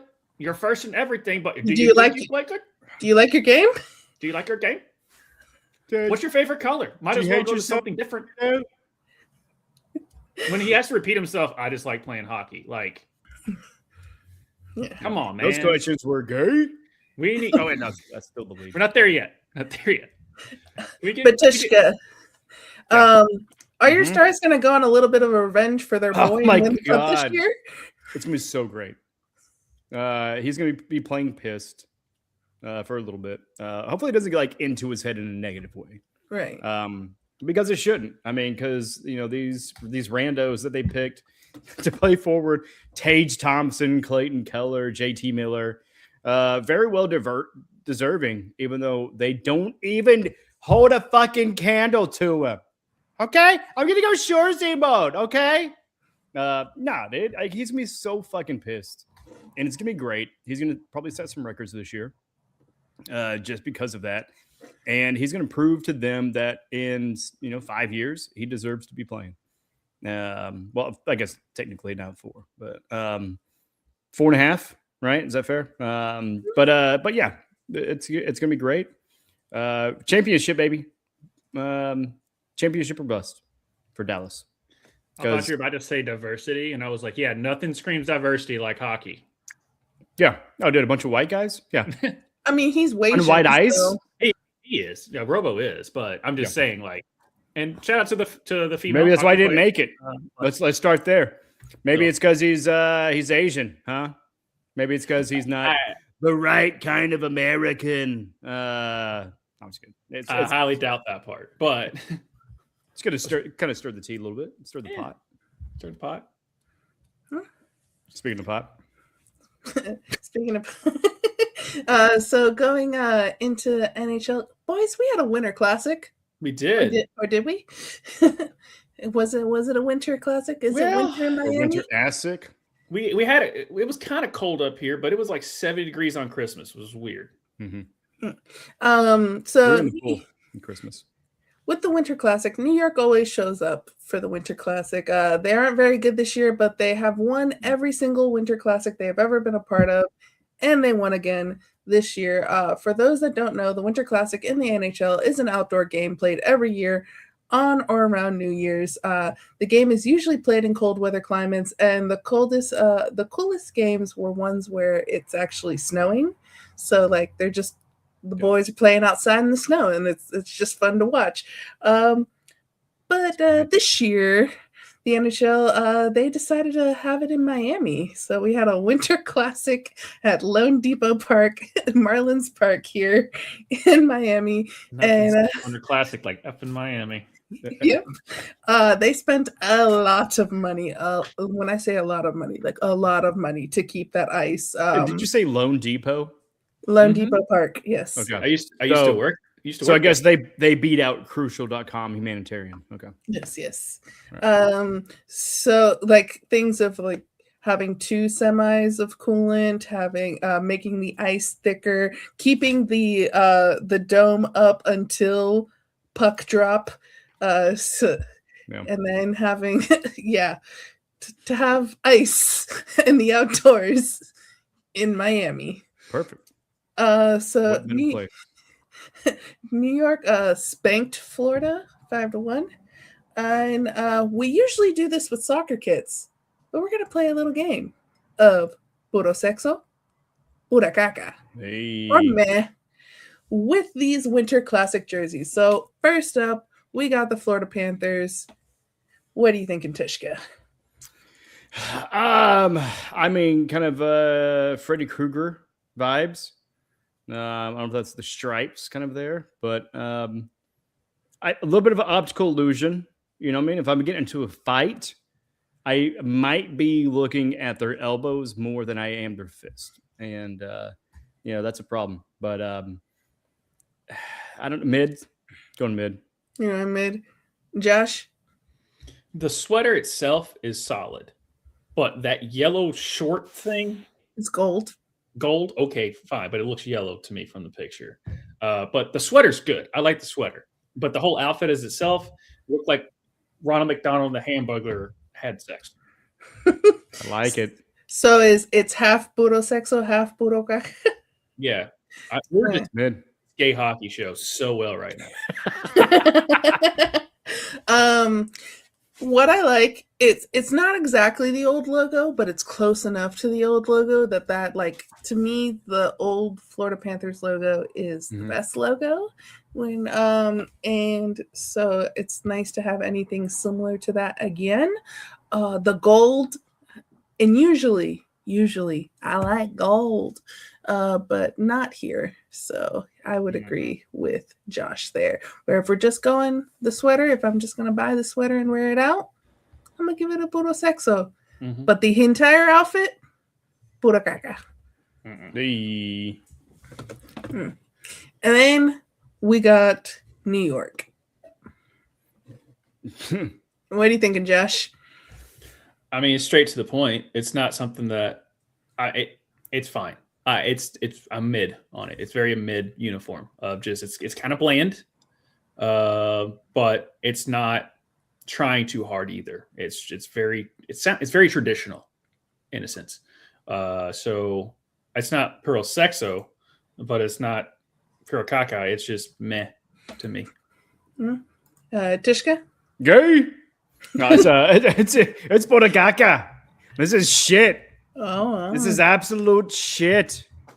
What are you thinking, New York? I mean, what, off-white? What, you couldn't get any fucking like bleach to brighten these bitches up? Like, come on, man. They're lame. They suck. Faded colors. Yeah, it looks like 1970s retro. That's cool if you want to suck, and that's what these jerseys do. I have the complete opposite take of Tishka. I think these are clean. I'm giving them the puro sexo. I like them. If they were clean, they'd be white. Why does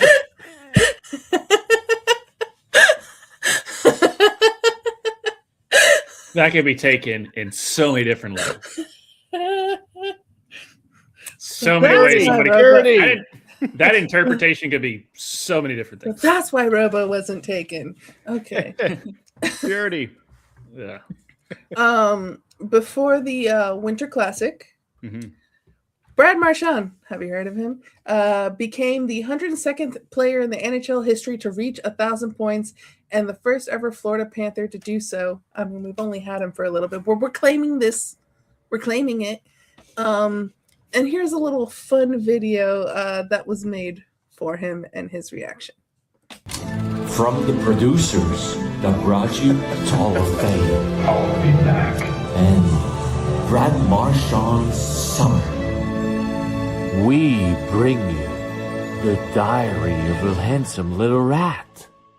Sorry for bringing it! Hey, what's up? It's Man 63. I don't know whose phone this is, but I hope you're gonna like this video, because I know I am. What's up? This is a 1,000-point edition of Chris. This is my home. 63 square feet. After being in the league this long, rivals started to respect me. Hey, Marchie, congratulations on 1,000 points, you face-licking mother. I can see, though, once you get a taste for greatness, your career really took off. People always say you hate playing against Marshy, but you love playing with him. I did both, and I hated both.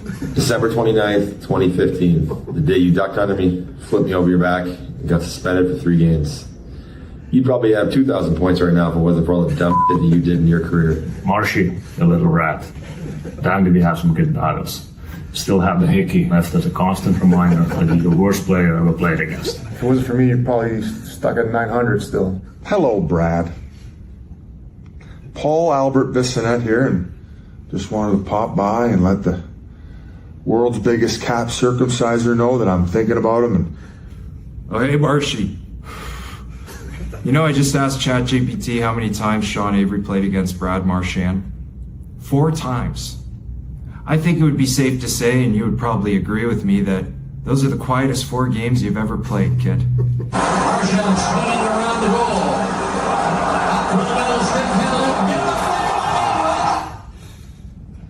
Bet you see me now, Marshy.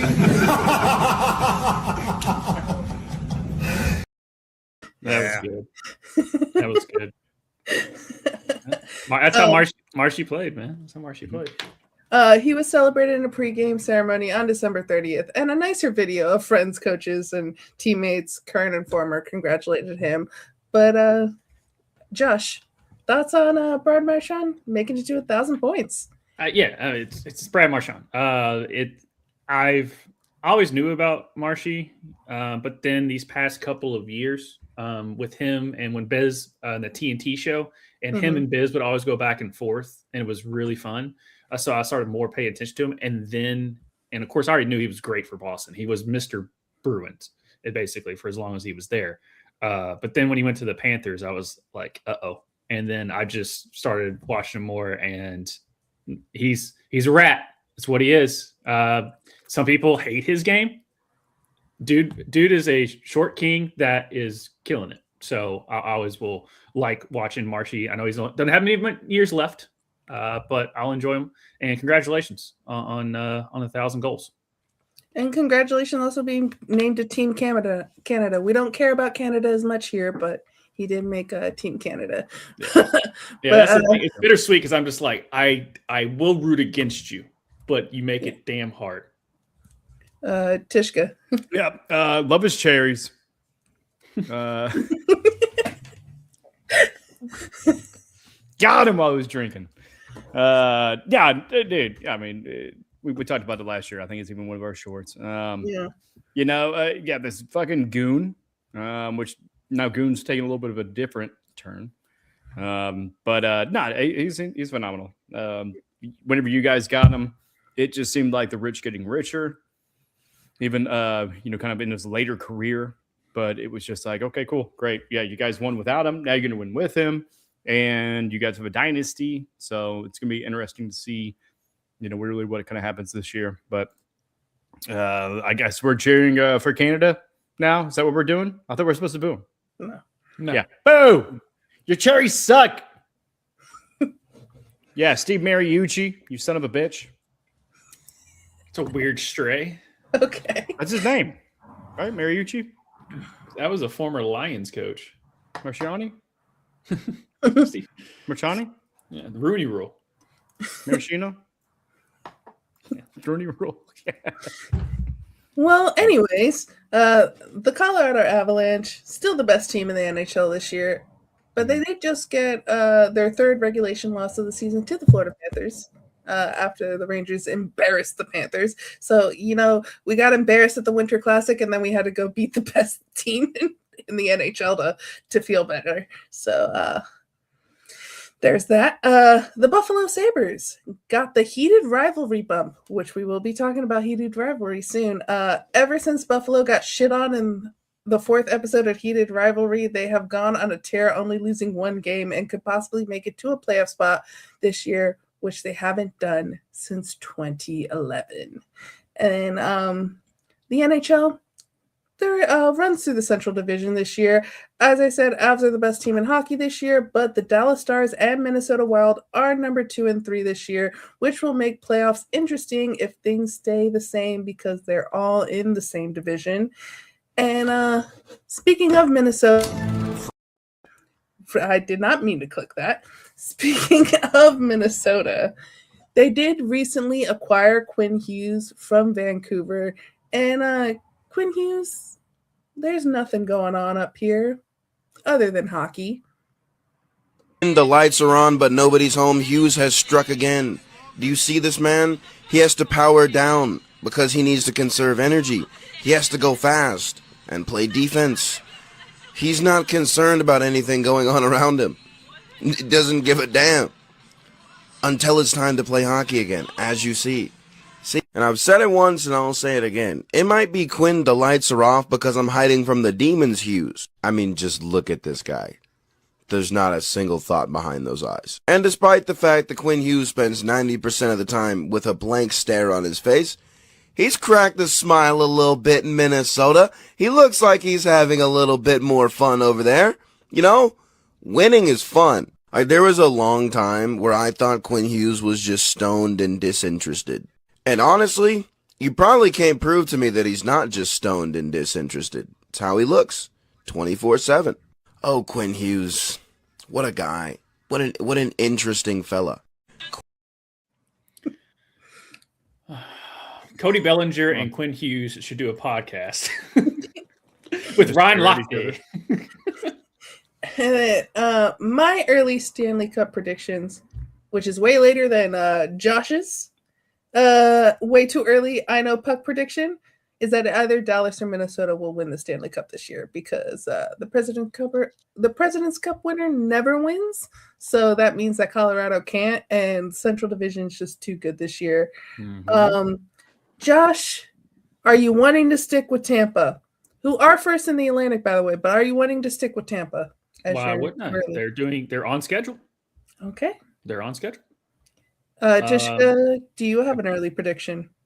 Yeah, it's Dallas. Come on. What are you talking about? We got Robertson's going to be pissed off. The Lightning, hey, good job with your 13 losses right now. Fucking losers. We only got 10. The only one better is the Avalanche. And they can't win because of the cup rule. So, de facto, Stars. Let's go. The Preds don't suck as much. Yeah. They aren't the worst team in hockey because you know who is? The gosh dang Jets. The gosh dang Jets. That's right. They fell in with their fellow Jets. Yeah, they fell in with their fellow brethren, being like, "Oh, you suck. Hold my stick." Yep. Yeah. Please. Yeah, So, they're Canadians. They said please. Yeah. Mm-hmm. Any other thoughts on the NHL from the two of you before we go heated rivalry? No. Dallas is on a mission from God at this point, because Robo being left out. My prediction of the Lightning winning it is still right on schedule. And Minnesota, that'd be interesting. That would be very interesting if Minnesota won it. I think it'd be hilarious because it's the closest Canada's ever had based off of borders. Yeah. I mean, talking about God, you can't, talk about him without talking about the Pope. You can't talk about the Pope without talking about Chicago. The Blackhawks fucking suck. They suck, dude. They're not going anywhere. Dallas all the way. Let's go. There you go. You boys ready to talk about heated rivalry? You are. So excited. It's heated, baby. In the bedroom and on the ice. Getting slappy because it's melting. Heated Rivalry, dubbed the gay hockey show, although technically it should be called the queer hockey show because one of them is bisexual. Still cocky, though. Still cocky. Has Ooh, cocky? We don't see that. Hey, anybody in ASMR, you'll get nailed with it. Has taken the world by storm and has gotten a lot of people who previously weren't into the sport of hockey going to games, picking teams, and becoming actual fans. This show, this romance, smutty show, might actually have a huge impact on the NHL. It's crazy. So created by the co-creator of Letterkenny and Shoresy, Jacob Tierney, and based off novels by Rachel Reed, this show follows two hockey stars, Shane Hollander and Ilya Rozanov, through 9 years of their professional hockey careers as they go from people who hook up every time they're in the same town to falling in love as they hide the relationship from the public, while the media and the league hype up a rivalry between them so everyone thinks that they hate each other when they don't. Think Sidney Crosby and Alexander Ovechkin if they were secretly queer and hooking up with each other. Wait, this isn't a biopic? It's not a biopic, nope. I was watching the wrong one. I'll be right back. I'm getting dizzy from all the gayness. Okay. This show is written well, directed well, shot well, the cinematography, beautiful, and acted well. It deserves all the awards, although unfortunately it's not eligible for Emmys because it's a Canadian production with no backing from the US. HBO did pick up the licensing here in the US, but it did not produce the show, so it's not eligible as an American production. Schitt's Creek is a Canadian show, but it had American money behind it, so that's why it was able to be an Emmy contention, but this show is not. And episode 5 became the best rated television episode on IMDb, tying Ozymandias from Breaking Bad and beating out Battle of the Bastards from Game of Thrones. What an episode of television that Battle of the Bastards was. Yeah. When the Boston Bruins played the Montreal Canadiens, this was so funny. When they played on December 23rd, the Twitter admin posted pictures of the fight with the caption, "Heated Rivalry." Look at that. The funny part about this, for context of the show, Shane Hollander plays for the Montreal Metros, and Ilya Rozanov plays for the Boston Raiders because they can't play for the actual NHL teams in the show. It's the MLH. But they knew what they were doing there with this Montreal Boston fight, heated rivalry. There you go. In a recent interview with The Hollywood Reporter, a league rep for the NHL said about the hit series, "There are so many ways to get hooked on hockey, and in the NHL's 108-year history, this might be the most unique driver for creating new fans." And if the show can start to make, this is not from his quote, but this is from me here. If the show can start to make sports more inclusive, that's a beautiful thing. Francois Arnault, who plays Scott Hunter, said he had been reached out to by sports agents saying they have clients that have experienced what the characters in the show have experienced being closeted. Hudson Williams, who plays Shane Hollander, was on the shift on Sirius XM saying he has gotten messages from athletes in hockey, football, and basketball who have anonymously sent emails talking about being closeted and what the show has meant to them, just watching it and seeing two closeted athletes on screen. Or just shooting shots. And one of my favorite things about this is that there's two hockey podcasts that I do listen to, What Chaos and Empty Netters. And these are straight men who talk about the NHL normally, who started watching the show, fell in love with the show, and go watch all of their stuff. We've already watched a little bit from Empty Netters talking about Robo earlier, but we're first going to start off with What Chaos. And they're talking about episode 1 and 2.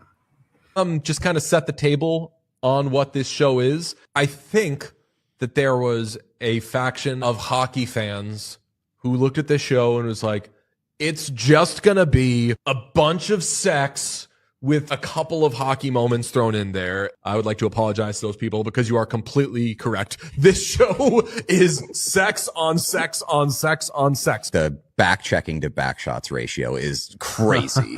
There's not a lot of back checking. I like that in this show, it's the Russian player who is far more careless when it comes to the what if we get found out. We've seen in the NHL with Pride stuff, there's more of a track record of Russian players being like, I'm afraid to align myself with this thing for how my country will view it, sort of thing. So I like that in this show, it's the Russian player who's like, who cares, man? When they're stateside. Because, I mean, he didn't want Shane to even talk to him when they were in Russia. Fair. Sean, you are emerging as by far the best heated rivalry analyst of the three of us, which hurts my feelings because I've been waiting for this show forever, but so far you're like 9 for 9. I do love how like unapologetic it is, and what I assume is a very true to the source material adaptation, because there is no Trojan horsing at all in terms of this. If you are watching the show, there's no way you can be tricked into like thinking that this is something else before the smut begins. There are Trojans, though, because famously Shane That's pulled true. out a whole sleeve of condoms. I love that too. Yeah. 2 young guys just like throwing caution to the wind in their relationship, but also being like, hey, like, let's be safe here. Well, I mean, it was Shane's Setting a first. good- It was Shane's first time. So. Oh, true. I don't know. Rosanov didn't necessarily seem like he was asking where the condoms were. That is accurate. Once again, Sean shooting 100. So far, I'm in on this show. After episode 1, I was worried that after episode 2, I'd be out and these conversations would feel like a chore. No. The last 10 seconds clicked everything into place for me, and I am in. Yeah. And then from Empty Netters, this take is from episode 4. It's not really a spoiler, but it's a little fun. Back shots. Trying to open up here. I'm not even giving tuna melt enough love yet, and you already got to the pickles? Fuck you. God. Premature ejaculator over here. Jesus. He goes, I'm making a tuna melt, which, like, the way to my heart, a fucking tuna melt. Are you kidding me? So he's making a tuna melt, and then they bring out the Grillo's pickles on top of it. Like, first of all, product placement. Ding! Grillo's. Well done. But also the best pickle in the game with a tuna melt. I was like, if this is what this fucking guy is doing in the summer while he's training and having sex with the love of his life, he's making a tuna melt with Grillo's pickles. Sign me up, pal. Marry me, dude. Holy shit. This might also be the first depiction of a tuna melt as a romantic meal, because I think typically it's a pretty stinky dish. I'm trying to open. It's a very stinky dish. Yeah, I just like a straight up just tuna fish. You know, give me some. I don't do a tuna melt. I just give me straight up tuna fish. Not the actual out of the can, but kudo for 2 gay guys liking something that smells like fish. I mean, one of them's bi. One of them's bi. Okay. Bye. Yeah, sorry. Yeah, he's bi in love with this guy the whole season. I mean, you see him have sex with women. I don't watch this show. And we talked about it. Like, I'm not going to. Like, I don't even care about, like, 50 Shades of Grey. I had a girl text me, like, a reference to that in a joking way. And I'm sure it was a good joke. I just had to fucking Google who the fuck the name was. Because I don't care about those kind of entertainment. I'd rather watch post-apocalyptic death than, I guess, happy romance. So that just shows how much of a nihilist I am.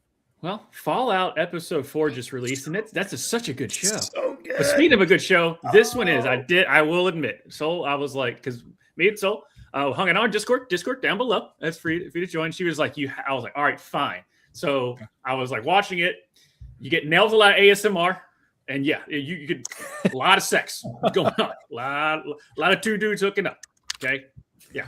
But that being said, outside of those scenes, which is a lot of, the show itself is extremely well written. It's extremely well shot. It's extremely well paced.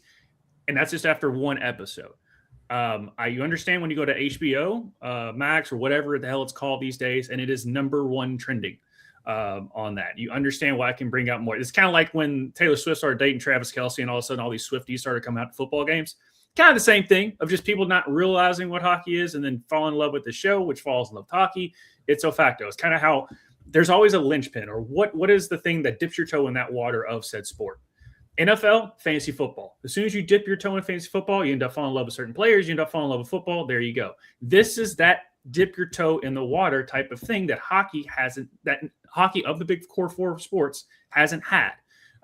And it works. It's a really good show. And Jacob Tierney is batting 1,000 right now in his, and as far as the stuff Letterkenny, Shorzy, heated rivalry. Yeah, Jacob Tierney is batting 1,000 on things Oh that my God, he's batting 1,000. Yeah, as he's sitting there, saying, everybody come to. And I'm not gonna do it. With the popsicle, like as he's looking, he's like, everybody, all the youth need to come to church now. Come on now, come to church. I wish I was not. I was quoting it wrong, but that's literally what happens in Letterkenny. He's fucking hilarious. If you haven't seen Letterkenny or Shorzy and you've only watched Heated Rivalry, go back and watch those two shows and laugh your ass off. Mm-hmm. Yep. No, this show, and yes, there's a lot of sex in it. There is a lot of sex very much in the beginning, and it becomes less so because think about it. These two meet when they're 17. Their first hookup is at the age of 18. You're spanning 9 years of their NHL careers. So you're getting, boys, late teens, early 20s, what they're going to be focused on. And especially like if you're a gay guy, you're still a guy. You're still going to be focused on sex. And so 39, it's still the MO. Yeah. But even more so, like without the maturity, because even with all the things this guy says, he is a mature person. No, I'm dumb as shit. Hold on, where's the banner? Hold on. There you go. Allegedly. I forgot that was the banner, dude. Is that spelled properly? Hope so. I don't think there's a D. There was. But anyways, as the show goes, you're going Ds. from physical intimacy in the show to going to more of the emotional intimacy. And you're seeing these two guys grow. You're seeing these two guys putting in the emotional work, which I think that's the reason why a lot of women like it. Even queer women who like do not like guys sexually at all are loving this show. And I think it's because being able to see that, like, if you take the woman out of the equation, like, one of you motherfuckers have to talk to each other to like communicate. And I think that's something that a lot of women talk when they're talking about in relationship with men, that it's just like, that's the emotional work usually ends up on the woman. And so it's nice to see that not be the case in this show and see that men are capable of having those types of conversation. We're not. Anywho, it's a really good show, really well written show, shot well, lit cinematography. As I said, it's also very sexy. The show's very sexy, and I'll admit, I got the fake shirt and I got the name of the guy who I think is the most attractive in this show. And I'm not ashamed of it. So it is what it is. Yeah. Shout out to Laura Moore. You just being out there being good to you. That's a shout out to Shorzy. It's a girl. It's his love interest on there. But yes, this show I've just only watched one episode. But and you didn't even watch the full episode. No, and all I need, because basically I was just like, okay, I gotta understand. And it didn't take me very long where I was just like, oh, I got it. I get it. I can see why the show is really, really good. But that being said, if you even if it's a boy, if it's a man or woman, if you just don't like sex scenes, don't watch this show, because there's a lot of it. Yeah, and the sex scenes are important, I would say. Like, a lot of, because the way the sex scenes changes, if you are someone who hopefully you're very happy and have a good and happy sex life, like, sex does change in relationships when, like, you're with someone, and it goes from that hot and steamy stuff, and not that it's not hot and steamy later, but like you mature with that person, and then so things do change, and so you see that because this is covering 9 years of their relationship and their careers, that like it does change through the show. Yeah, 9 fucking years. Same person. Gross. I mean, in the beginning, they're like, we couldn't even really call it friends with benefits. They're rivals with benefits, and like. Shane is RWB. Yeah, Shane's a good boy, so he's not really doing it with anyone, and Ilya's just off in Moscow, fucking other women, slutting it up. Yeah, I mean, like for me with this, I haven't seen a single episode, but I mean the Letterkenny connection of it all, like Shoresy, Letterkenny, absolute comedy gold. And, you know, to have that be the underline, and then also just really hearing a lot of the buzz behind the whole show itself. It definitely lends itself to, like I said, it's a Canadian, so it's not going to be able to get any, American awards, that is. But yeah, it definitely going to be an exciting one. Check it out. I think with this, what's going to happen is that you're going to see a lot of more like queer sports movies, right? So right now, Hallmark Channel kind of has all like the Buffalo Bills, Kansas City Chiefs. This is what love is, and this. Yeah, I think a new one's going to start, and it's going to be called Balls Mark, and it's just going to be nothing but hardcore love movies. Was there not to? Okay, if you do want to spoil, is at any point does it get real meta and they play "We Are the Champions"? Because that's what that song's really about, right? So they do not, but you do get to see. It's Canadian money, man. Yeah. Then we got the budget for that. Yeah. Okay. This was, people are joking like this was made with $5 in a dream, but no, it was. Dream or Cream? Queen is the band. Thank you. Oh, Queen. So this legitimately was shot in 37 days. Nice. Fucking tight schedule. Holy shit. It was shot earlier in 2025 and released in November of 2025 in Canada and in December of 2025 in the US on HBO Max. And this was one of the like tight schedule, not a lot of money, and the two main actors got the job a week before starting, and the guy who plays Ilya Rozanov is a boy from Texas who is not Russian and has never spoken the Russian language, and there's legit Eastern Europeans and Russians who say that like they couldn't even tell that he wasn't Russian because he learned the language. His accent's very good, and that his mannerisms are very Eastern European. And if you look at the show and then watch all the interviews, you're like, these are two different people. He doesn't even look like his character because of the way his normal Texas boy. And he's like, all right, for Mother Russia. Yeah. And typically, like Americans to other, even like a European, like it doesn't translate like a European can translate to American. But the biggest one is Idris Elba. Who thought Idris Elba, because of The Wire, didn't realize he was British for how long?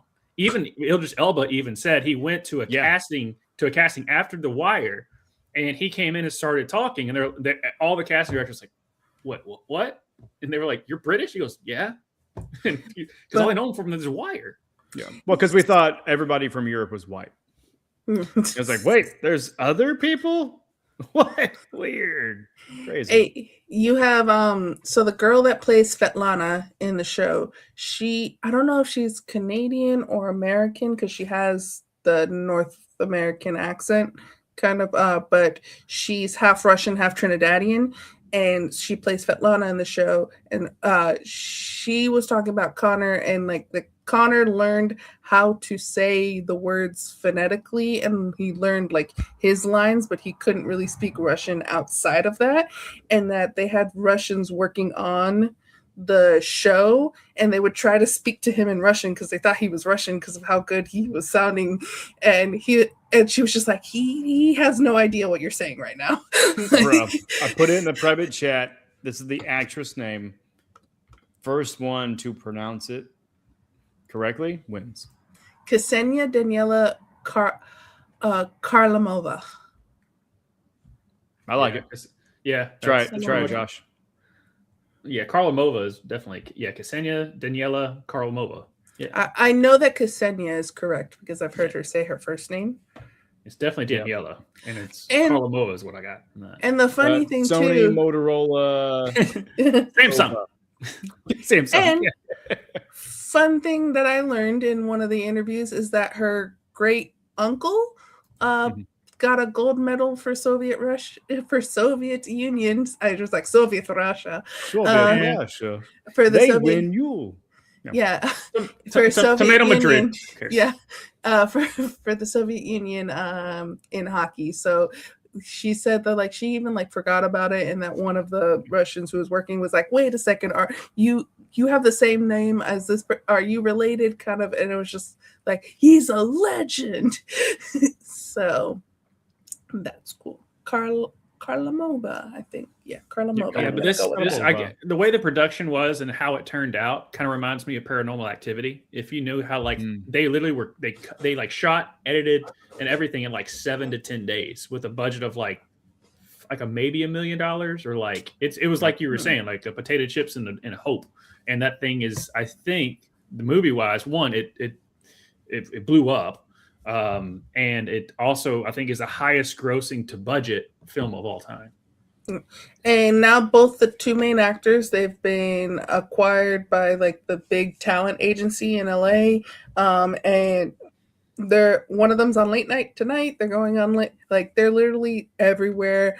And I'm very excited for their careers going further, because these were two no ones that Connor Story was presenting the SAG-AFTRA Awards, which I think are just called the Actor Awards this year. They changed the name. They were presenting the nominees, and in an interview, he was saying that he was saying that 8 months ago he was waiting tables. So, and now he's one of the most famous people in the world. Yeah, I just can't wait for a remake of 3 Men and a Baby, starring these two and Timothée Chalamet. Okay. Yeah, but no, for Connor though, yeah, from Odessa, Texas. Like you said, worked at a restaurant while attending all the auditions, that's the fucking story. That's every California actor story. I mean, period. Yeah. But it was in a Joker Folie à Dieu. Yeah. So take that what it is, but hey, it's a job. It's a paying gig. But led to this, and yeah, I mean, if as far as like learning a language within 1 week of accepting a role, and then what was it, a 57-day shooting? 37. Yeah, even worse or better, I don't know.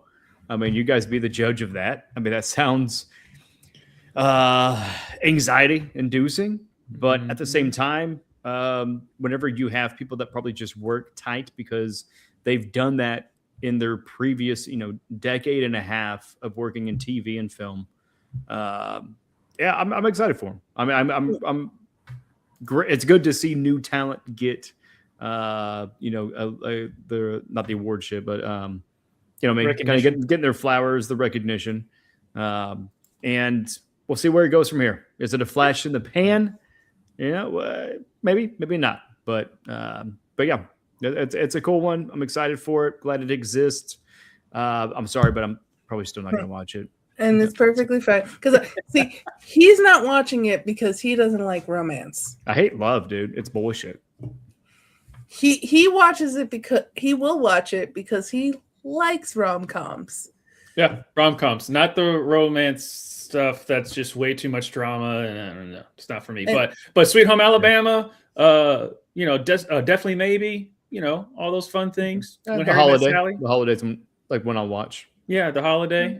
When Harry Met Sally. Shout out R.I.P. Rob Reiner. Saving Silverman, right? Yeah. Going the Distance with Drew Barrymore and Justin Long. I just saw that the other night, so that's what's on my brain. I didn't watch it. I just saw it on when I was scrolling for a movie to watch. Yeah, but Rocky IV. I mean, that's another one where it's a Russian and American. Same thing. They were punching each other in different ways. Yeah. I Just mean, not below the belt. he hasn't got to one of my favorite scenes yet, which like you can't skip because it's just a 2-second. You know, fuck it, I'm gonna spoil, guys. I'm spoiling.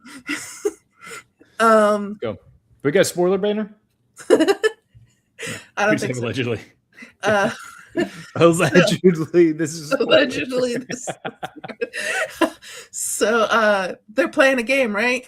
And so you go from him hitting him against the glass in the game to then him in bed with him, and then back to him hitting him against the glass in the game. So you're going back and forth. Oh shit! Like 2 different sex scenes. No. Or okay, Playing same sex hockey. scene. No, playing hockey. Okay, gotcha. Playing Against that hockey. glass. Against that glass. Right. Yes. Not shower glass. Not shower glass. Like Okay. against the glass in the rink on And the ice. if they had the budget, this would be to the montage would be to a soundtrack of "Kickstart My Heart" by Motley Crue. Just picture that soul. Tell me it doesn't work. But yeah, No. so Or more than a feeling.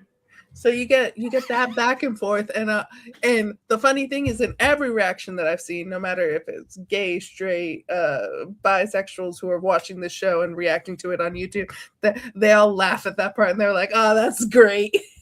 That's That's good editing and storytelling. yes. Yeah. So that's one of my favorite parts. I mean, that's one of my favorite of like if we're talking sexual scenes. My actual favorite is episode 5 and the Russian monologue that he does. Fucking makes me cry. It is what it is. Yeah, of the two, obviously I didn't watch a whole lot, but what I saw, he's definitely got solid. That dude's different. Now the other actor Connor or is Hudson. Connor. The other Hudson's fine as an actor. Now, granted, he's playing an introvert. He's very introverted. He's close to the vest. Where the other guy, the one that's really really good as an actor, they want him to do a lot more. Yeah. And I will say that Hudson is acting his ass off and doing a really great job, but you can tell that Connor is that actor, is that guy. Like, is that like you see him and his future and who he's going to play in the future and like winning awards and doing things like that. He is an actor. And you can tell that by his performance, where like Hudson is just a good actor, where Connor is an actor. He's got that. I don't know. He's got that That stoicism it factor. They get that stoicism, the aura, as the kids say these days. People are calling him this generation's Heath Ledger. Well, hopefully he makes it 35? Too soon. Too soon. I forget how old he was. In 2008, man. 8. That was a long time ago, guys. Come on. Yeah, it was. Yeah. I miss the dude just as much. Fuck you.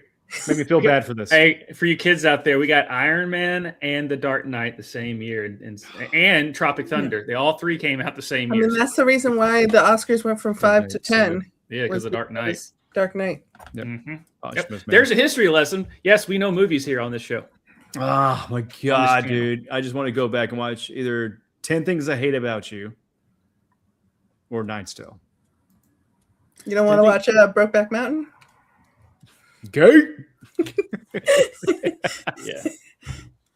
I don't. I was trying to think of like, oh, this show is Brokeback hockey sticks or something. I don't know. It's Brokeback Avalanche.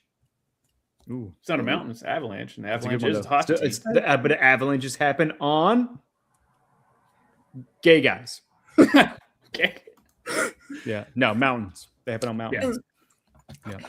And the last thing avalanches actually pretty good. that was actually pretty good. The last thing I will say about this show, and one thing that I really appreciate about the show, as someone who is bisexual themselves, the fact that there is bisexual representation in the show, and that it's not just he was sleeping with women because the women were his beard, and so therefore like he was hiding his true self, but he's actually was gay this whole time. And they do that all the time in movies and TV, and they're not actually like, where like he specifically says multiple times like, I like girls. He goes, but I also like you. So like it is nice to see that like no, just because he's with Shane does not mean that he's not attracted to women anymore. And I really appreciate that as someone who is bisexual. Oh yeah. All right. Yeah. But yeah, guys, that show's really good. Yep. It's okay if it's not your cup of tea, but but as far as art and making a good show with heart and why we love media, with it making it for the right reasons and not just obviously everyone wants to make money, but he did the way they made this and everyone just taking a shot on it. Now, granted, it was easier for Jacob Tierney. I don't know how the Canadian green light situation is as far as green lighting a show or all that, but obviously, if Jacob Tierney says, I want to do this, I'm pretty sure people in Canada are going to be like, all right, what do you need? And he goes, give me $70, a couple of 7-Eleven hot dogs, and let me run with and this. A few hockey sticks. And a few hockey sticks, and let me run with this bitch. And they're like, sure. But this is those type of things that make you I still like it. It's not some corporate, no heart behind it, just put it out there because it's going to make a buck type of thing, where this is the type of stuff that we cheer for. So yeah, it's not the cash grab. It's not the tax refund fucking movie that we're saying way too much now. Yeah, of that shit came back pretty fucking quick. But also, I mean, so if ads and streaming channels, it's annoying as shit. But yeah, glad it exists. Go fucking check it out. I won't, but you go check it out for me. Let me know in the chats which episode is the best one, and that maybe we'll do a reaction or something like that later on down the road. That would be fun. Yeah, we got so many movies and shows we need to react. Yes. Just because I just want to see what you guys think of it. You know what I mean? Yeah. Rewatched Sunshine. Oh my god. Have either of you two seen it? About the Chris Evans one? Well, he's in it. But that's what I'm saying. Like he's Murphy, in it, bro. It's Cillian Murphy's movie.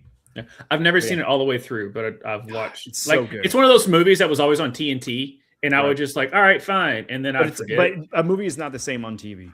I'm aware. Yeah, but no, that's a great one. I would love to see your reactions. But anyways, let us know in the chats. Anything else? We wrapping up? Let's wrap up. We are wrapping up, guys. Weird? Who can? This is you guys. I don't do the ending. I typically we'll go into before we get weird, guys. Here's what else is going on. Tomorrow, Justin and I will be returning for in 2026, the year of our Lord. But okay, I don't care. I'm doing it.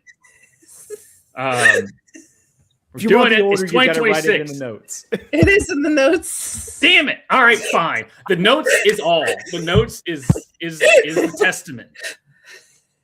Fine, you do it. I got Rooney ruled. So you ready, Josh? You ready to get weird? Yes, let's get weird. I've gotten weird this whole gosh damn episode because I keep fucking up. So go ahead. Let's get weird. Okay. Josh, take it away with the Sports Meme of the Week. Sports Meme of the Week. Actually, shout out to GIF. This is GIF. He posted it in the Discord that you all can join down below. There was a couple of memes and I couldn't find them because I had them in mind. And this was just too good. Harbaugh fired, Tomlin fired, Harbaugh fired, because basically this is the field goal at the end, as we saw in the Tom Grassi video earlier, but this is true. The Steelers did come out and say that they were behind Tomlin about 4 or 5 games ago when they were starting to struggle. But it don't matter what you say until the season's over and if you make the playoffs. And guess what? Tomlin made the playoffs. Harbaugh didn't. So here we are. So this is so true of a meme and hilarious at the same time, which is why it's funny, because it's true.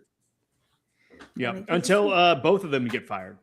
And then we have to update the meme. Yeah. Because it's then you put Tomlin over next to Harbaugh on the outside. Just Tomlin and Harbaugh, Tomlin and Harbaugh, Tomlin and Harbaugh. Yeah. But Tomlin still has yet to be under 500, I believe, in his career as a coach. And I think him and Harbaugh, I think, got hired the same year. They're 17 and 18 years in or something like that.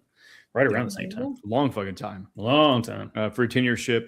Congrats to both of them for keeping a job. But it's been a long time. They should have left you.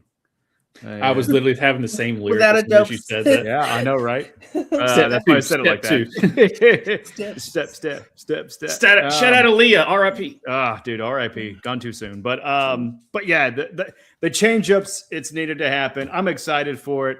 Can't wait to see what happens next week. What do you guys got left for us? Josh, where can the people find us? Oh, okay. I can do the thing now. I can do the Yes. thing. Okay. Woohoo! All right. So yeah, the people can find us on Friday. No, just kidding. I was really going to do that out of order just despite. No, Justin and I will be tomorrow at Ruckus Wrestling. The first episode of 2026. Don't ask me what the number is because I didn't count. I have to go back and look. But we've done a lot of them right around the same time as Wrap It Up. But we'll be there. We'll be there tomorrow at 8 o'clock Central, 9 o'clock Eastern. And then the next day, you see me and Soul talking some books. We are doing The Long Walk by Stephen King. Yes, the theatrical movie that just came out this year, which people said were really good. I have yet to see it. Kind of a theme for me. I've yet to see a lot of movies of that release in 2025. But The Long Walk is on my list to see. It's not your typical Stephen King book. It's more of the Stand By Me, Shawshank Redemption route, and not the killer clowns, monster trucks, dogs type of thing.